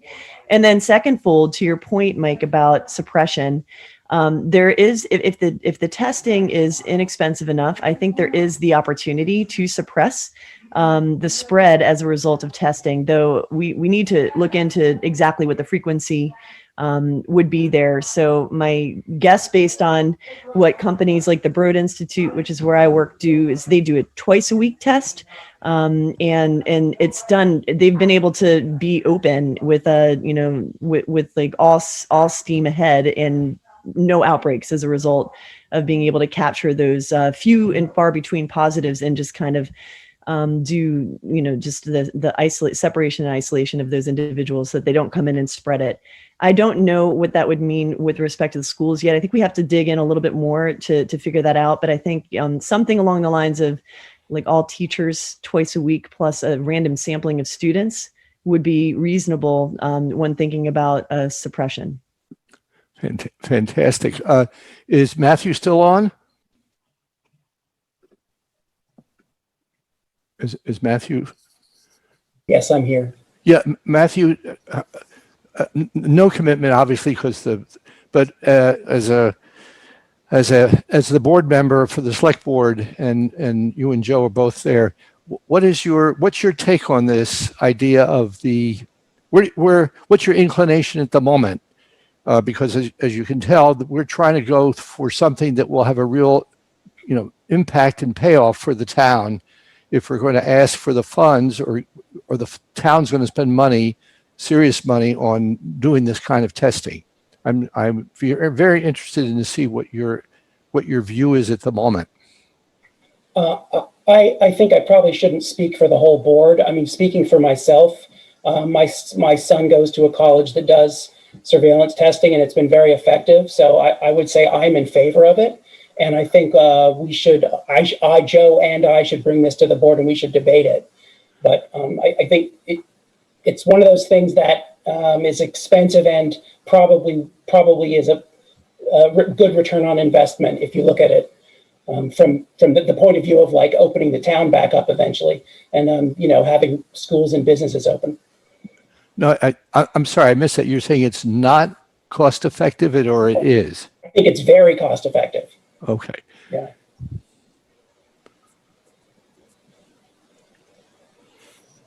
So I guess from it's to Corey's point. I guess it's worth more than just digging in. Now I think we should take it to the next phase, maybe escalate a bit, and see if you get. I mean, I'm not trying to make work for you, but if there's 2 or 3 scenarios that you think are payoffs, I mean, even 2 scenarios that have a real visible impact. After all, the town just basically is funding something that would allow the PFAS levels to be brought within a certain level, and that threat is over time. The COVID thing obviously is very acute. And since we have no idea when we're going to see a vaccine, or one that will be available to us, there's some compelling reason to think about what it is we want to do specifically and the timing of it. I agree. I'm all for it. I want to figure out a way to present a specific plan or set of plans that we can debate the merits of. And so however you and I or any members of the Board of Health or the CAT team can discuss it and decide on how to move forward, then I'm all for it. And I'm at your service whenever you're ready. Well, Corey, it looks like we need to see more of you, Corey, quite limited, because we need more light on you. So, thanks, Corey, very much yeah, this is getting, we're actually starting to get a little bit of, shall we say, movement from being victims all the time. Thanks a lot. Yeah, sure. I mean, I'm a very big proponent for having a testing plan in place. I think that, eventually I hope that our nation can get a wrangle on testing. And I think it's the number one thing we have in our favor that is unequivocally going to let us stay open longer and, open back up should things get bad for a little while. So I'll do my best to help. Anything I can do to help, let me know, and include staying out of your way. Thank you. All right. Does that mean, Matthew, do you want to get in touch with the team to make a presentation for you guys, the select board? Yeah, well, I'd like to discuss what the best way to, what information to present and who, how we decide what we're asking for. Yeah, it's the, But I will get in touch with them. Okay. Thanks a lot. This is great stuff. Yeah, they're amazing. All right. Anything else to discuss with you guys, the CAT team? Yes. Before we disappear on you guys. So one of my questions for this evening was with the Thursday release of the weekly data. I do feel like that is something that I don't want to be presenting a week out of date every week, because I think it's something that it should be on the forefront of our town's mind right now. So I know you guys were talking about moving meetings, and maybe you're waiting to talk about that later, but no, we were kind of waiting to hear if you were going to be available. And so with November, the dates that we have, we meet on Wednesdays, so we would be lagging behind a week with the information that you get on Thursday. So we have set aside some Thursdays, November 5th, the 12th, and the 19th. So two things also happen on Thursday, and unfortunately I've put none of them in my calendar, so I can't tell you when they are, but I sit on the library board of trustees, and I need to be on those Thursday meetings as an elected person. And the school committee meetings meet on Thursdays as well. And I do feel like that could be really stressful. But I also understand that Thursday's the day it comes out. So most of the time it's by 4.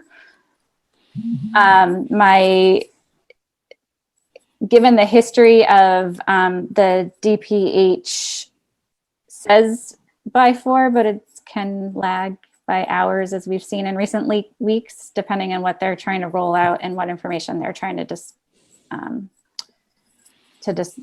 pull together. So I'm not even sure Thursdays is a reliable day for me to present to you in a well thought through and digested manner. All right. Janet and Judy, do you guys have any suggestions? Can you email us things like Jim does when he's not available to come to our meetings, just a consensus of the information that you have that you're going to present to the school committee? I will continue making the same presentations to send as I have been sending to both of you at the jointly. My concern is that it won't be available if the state doesn't publish at 4 p.m. on Thursdays. So I can try my best. I can do my best, but there may be weeks that we miss because of things out of my control. Just a quick question, Katrina.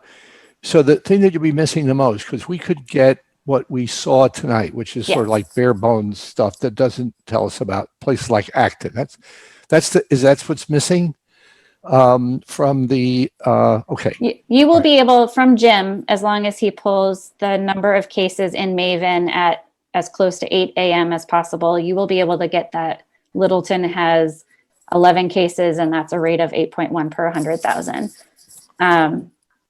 Anything else that's new and noteworthy would be a week out of date, like I did tonight. Okay, so let's make the not unreasonable assumption that our case thing will not go down, but either hold steady or continue going up. Okay. Mm-hmm.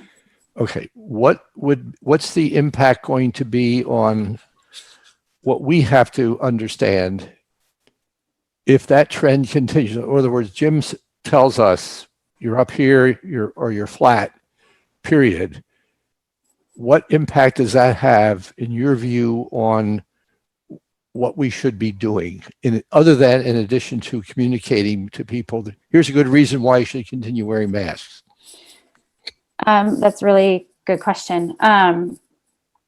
So the things I can see if we continue to rise that are going to hit us in the next few weeks specifically would be if Littleton is in the red for 3 consecutive weeks, we end up labeled as a high-risk community, and there's rollbacks on our reopening.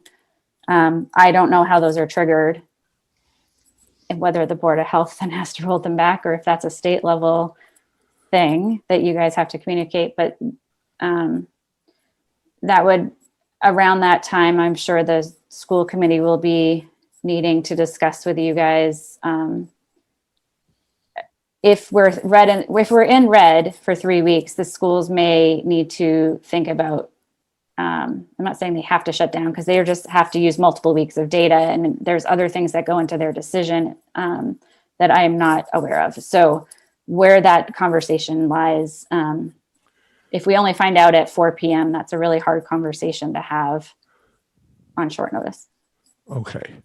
But what I get is the fact that the data specifically for Littleton with respect to being read three weeks in a row, okay, that's a trigger for an action, at least by the school committee, if not for other aspects of the town. So having that information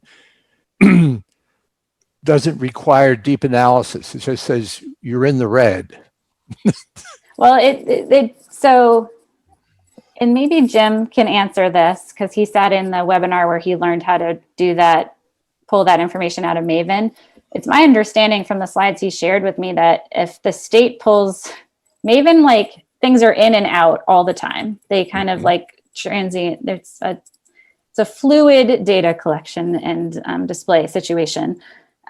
So they pull their snapshot at, they say 8 a.m. on Wednesday mornings. So he's supposed to aim for that as close to that time as possible. But if for some reason they pull theirs later, or we pull ours later or earlier or whatever, then I'm not sure what happens. Like, I'm very curious if we have 11 cases tomorrow, because we haven't had that. I'm curious how well we can do the snapshot. We haven't had enough weeks in a row that are reliable, that tell me that our snapshot estimate is a reliable way to make decisions right now when we compare it to the weekly rollout report that the state puts out. So we're still a little blind right now. We're still learning the data and whether we're using it right. Jim? Hopefully in a few weeks we'll know. Hopefully Jim keeps sending me data. So Mike asked for it, I have no problem. So Mike, to your point about what triggers there are, as Katrina was saying, if we stay in the red for 3 weeks, and my understanding of that, it's not us calculating it. It's if the state says we're in the red 3 weeks in a row, you go from phase 3, step 2, back to phase 3, step 1. So it'll change the occupancy of things like restaurants and retail stores and gyms. Maybe not retail stores, but gyms. So it kind of pulls back some of the things that we can do now and changes the occupancies of places we can do now. So that's, and that would be, and those things there. So say, for example, the restaurants, if we're changing the occupancy, those are things that the Board of Health can certainly go and remind restaurants and gyms that because of our risk status, you need to adjust your operations to fit the phase 3, step 1 process. Sorry, did I hear you say that we can roll those numbers and those recommendations back if we've been in the red for 3 weeks? So what I'm saying is the state's setup of the workplace standards, what they're saying is if a town is in the red for 3 weeks, it's my understanding that just happens. So it's not something you have to do, it's just something you have to enforce. So we'd have to inform and let people know that you were in the red 3 weeks, so you need to adjust your operations accordingly. Okay. So, all right, so I guess businesses need to, I'm just curious, sorry, Lisa, if I may. Businesses are just supposed to know that that's how it's happening, or is there a formal notification for those towns? Do you? So I guess we would make that notification, but again, and you know, when the state set up this workplace safety standards, nobody had to be inspected to open. It's all self-certifying process, and compliance is based on complaints, and we go out and complain and make sure they've got the compliance documents in place. I think the only thing I did this year was the camps. I didn't really feel comfortable. Not that Camp T doesn't run well, just in camps in general, as we're doing them in the district, I preferred to know that was going to be compliant before they open. As a parent, I appreciate that. It just seemed right. Yeah. Okay, so I guess initially we were talking about Wednesdays, Thursdays, and whether Katrina could meet with us. And it doesn't sound like you're, yeah, go ahead, Kevin. I hate to be the one to suggest it, but does a quick Friday afternoon or Friday morning meeting after Katrina has a chance to go through the data work for anyone? It would have to be Friday afternoon for me, and I don't know if LCTV would be available. And Janet, in fact, Janet said she wasn't going to be available. One of those days. Janet has ZBAs on the third Thursday, so she wouldn't be available. So yeah, maybe I'm oversimplifying this a little bit, but it strikes me that the event that has to occur that is most drastic is going back to phase 2, step 1, or whatever it is that we're supposed to go back to if we have 3 weeks in a row with red. And that red is not determined by the town or by us, it's determined by the state. That's the free translation. So that has built-in lags, and obviously the enforcement is slow. Maybe what we should be focusing on more is what's snapshots, as best as we can understand them, about what's going on in town, and not be focused so much. And not necessarily be focused, given the practicality of it, on how close to, as it were, not necessarily it's important what's going on around us, but we can't get that data in a timely fashion. And the best we can do is what's going on in our own town. So these are like warning. We can at least provide a warning if we had what we'll call the raw, unverified data.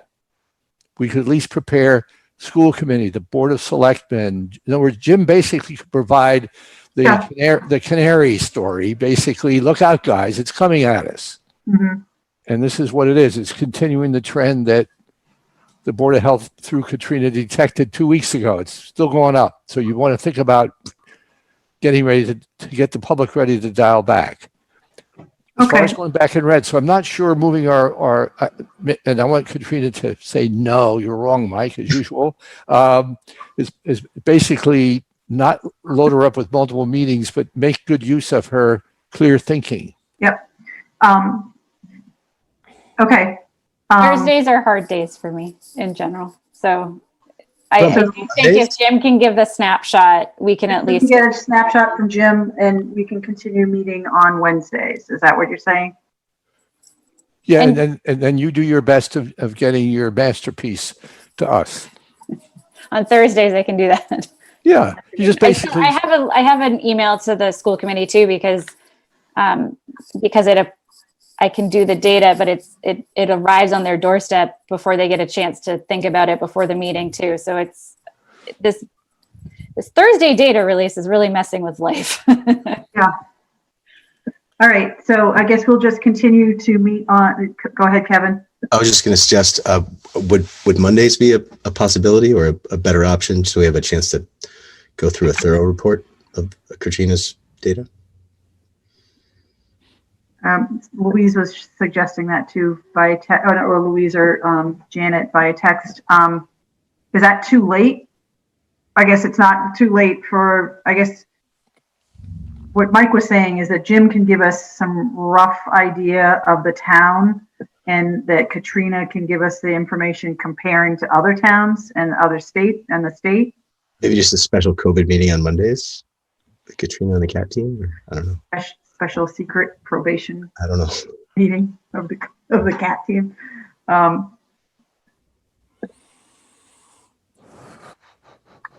don't know. Is that too late, Katrina? With that. No, I mean, it would give me a chance to do a single summary of what's happening for anyone who needs to use it for decision making later in the week. I think that LCTV is not available on Monday. select board meetings, right? Oh, yeah. All right. I guess public health isn't that important. We'll just stay on Wednesdays, right? The worst comes worse is that I think we're getting used to Katrina's spiel, as it were. Okay. Yeah. I gotta mix it up then. I'm sorry. I have to mix it up then. Well, it's okay. It'll be a challenge and make it fun. I mean, we could get maybe Kevin to start being, your stand-in, and maybe John will, step up. All these people with lots of time on their hands. Yeah, I got it. I am all for educating everyone in this town about everything I know, so that you can take the job off my hand. If I can do that, No, you misunderstand. We're just we're just. My goal is to teach all of you what the right things are to do, though, so that I don't have to keep doing it. I have a funny feeling that there are a lot of people attending these meetings, including board members, who are getting enough education to know that it's time to get off and do something. So, and you can always correct us on another Wednesday and tell us that we really screwed that one up badly. Okay. All right. Do you think we're ready to move on, everybody? So Wednesdays at 7, and Jim, we're going to scrap those Thursday meetings, right? So you can be with us on Wednesdays in November, Jim? I can be the second meeting. I have a Boxborough Board Health meeting on usually the second Wednesday of the month.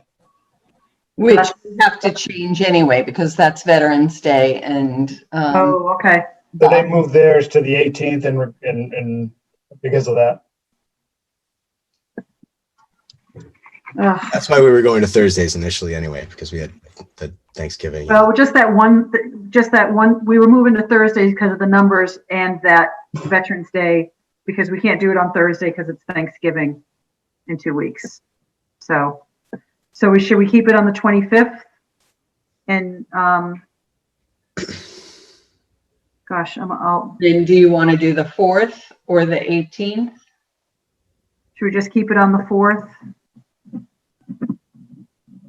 4th would be fine. Yeah, let's just go with that. The 4th we can do it. The 11th we can't do it. We What, don't seem to be able to meet on the 12th.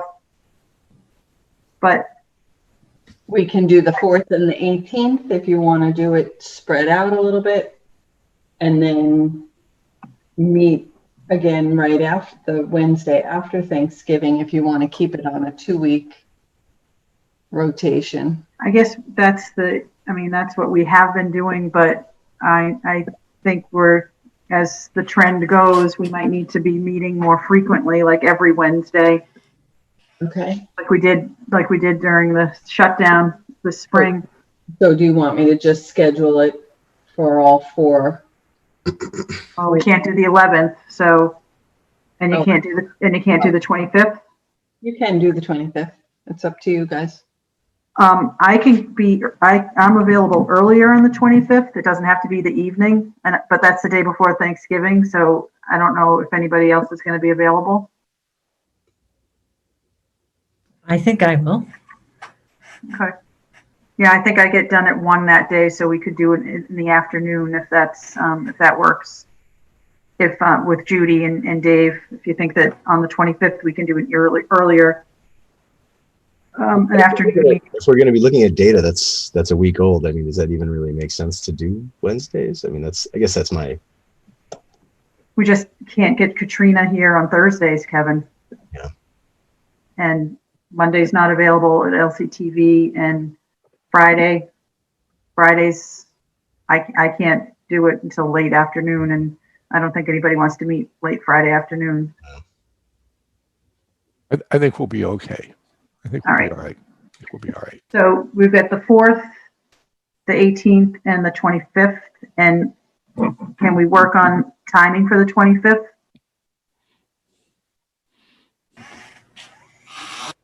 Judy or Dave, is that a possibility to do it earlier in the day? Can you let us know? Let us know. I'm at the point where the earlier you want to do it, the better for me. So do you think everybody might be available around 2 or 3 that day? Board members? Sure, I'll be there. Anybody traveling? No, You are, Mike? Not anymore. That's a risky question to ask this group. it's gonna be the 4th, 18, and 25, right?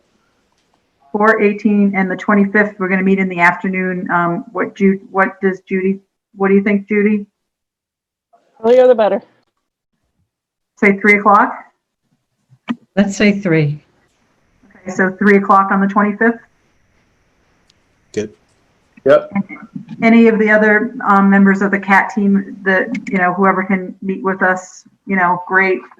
Jim, you said you can't meet on the 2nd? The 18th. Yeah, we'll be there on the 18th, but the 4 and 25 is okay. Okay, so no Jim on the 18th. All right. So on the 25th, are you guys bringing turkey? Turkey subs. Or a big drumstick or something like that. All right. And Katrina and the CAT team, those guys, you guys think you can make them those Wednesdays? All right, great. All right, thank you guys so much. Thank you. So going back, do you think we were talking about getting the word out. Do you think we should reach out to Park and Rec and Community Education or what is it? HHE? EHS? Housing, Human Services? Elder housing. Yeah. Elder housing. You think we can? Health and Human Services. Health and Human Services. Yes. Do you think we can reach out to them to try and get the message across that we're still in the middle of this and we still need to be vigilant and watch out for watch ourselves? What to do? I mean, Park and Rec has always been really creative in obviously the remote learning and Camp T. Maybe they have another way that they can, a creative way to reach out to people. They have a good social media presence. They're active there. So there's a network at least that way. And there, so I was reading the COA's, is it the COA's or EHS's broadcaster newsletter the other day, and somebody's doing a little COVID block in there. I'm not sure who's writing it. I don't know who that individual is, but maybe that's something we could coordinate for their monthly newsletter, something in there. I'm sure the schools would be willing to send something out in the Friday principal newsletters that go to families each week. If we write something or coordinate something, I'm sure Park and Rec, we could ask them to spread the word, share message through their channels. And really, it's just the biggest way to spread messages is to partner with other groups and to cross post and cross, other newsletters and whatnot. So the more we can use our town's website and other things to get water department. Yeah, that's the other. Yes. Yeah. Well, I've got 5 different drafts of what the chair asked me to prepare. So as a result of this meeting, I can pare it down to 2. So I'll be able to get something to you, Chair, very shortly.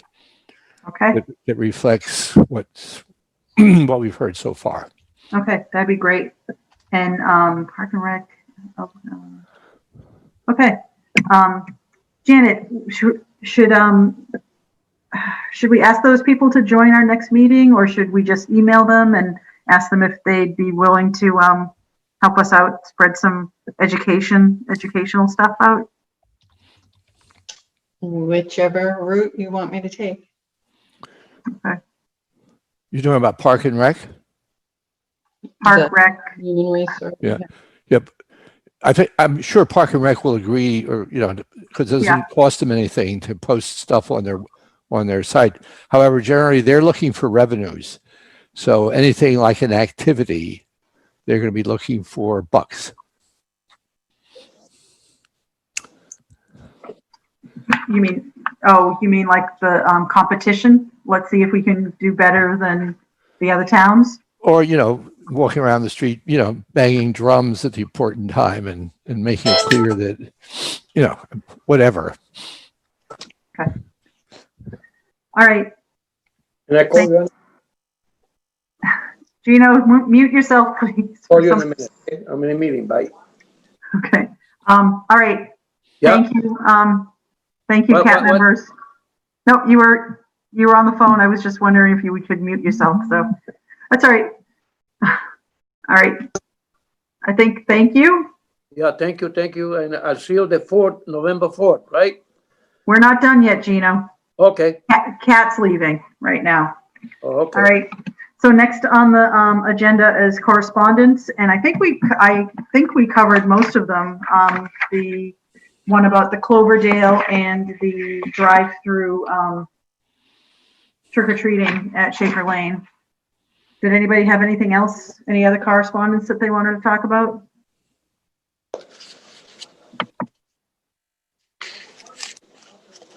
No? Nope.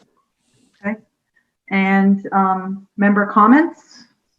I think we talked a lot about changing nights, but it's not going to work, so. All right, Don't have any comments. no. Gino, Kevin, Mike? All set. Mike? I'm all set. Nope. Okay. Thank Um, you. I just any- hope nobody else gets sick. Any public comments at all? Anybody in the, Oh, no? All right. Anybody making it, ready to adjourn? Make a motion to adjourn. I'll second it. Very good. And I'll take a roll call. Kevin Baker, Kevin Baker, yes. Louise Nichols. Louise Nichols, Sorry, yes. we're out of order. Gino Barloni Oh, yes. and Mike Zeldin. Mike Zeldin, yes. Great. And Lisa Flanagan, yes. So we Thank you, will Jim. adjourn. All right. Thank you very much, Jim and Janet and Dave and Judy.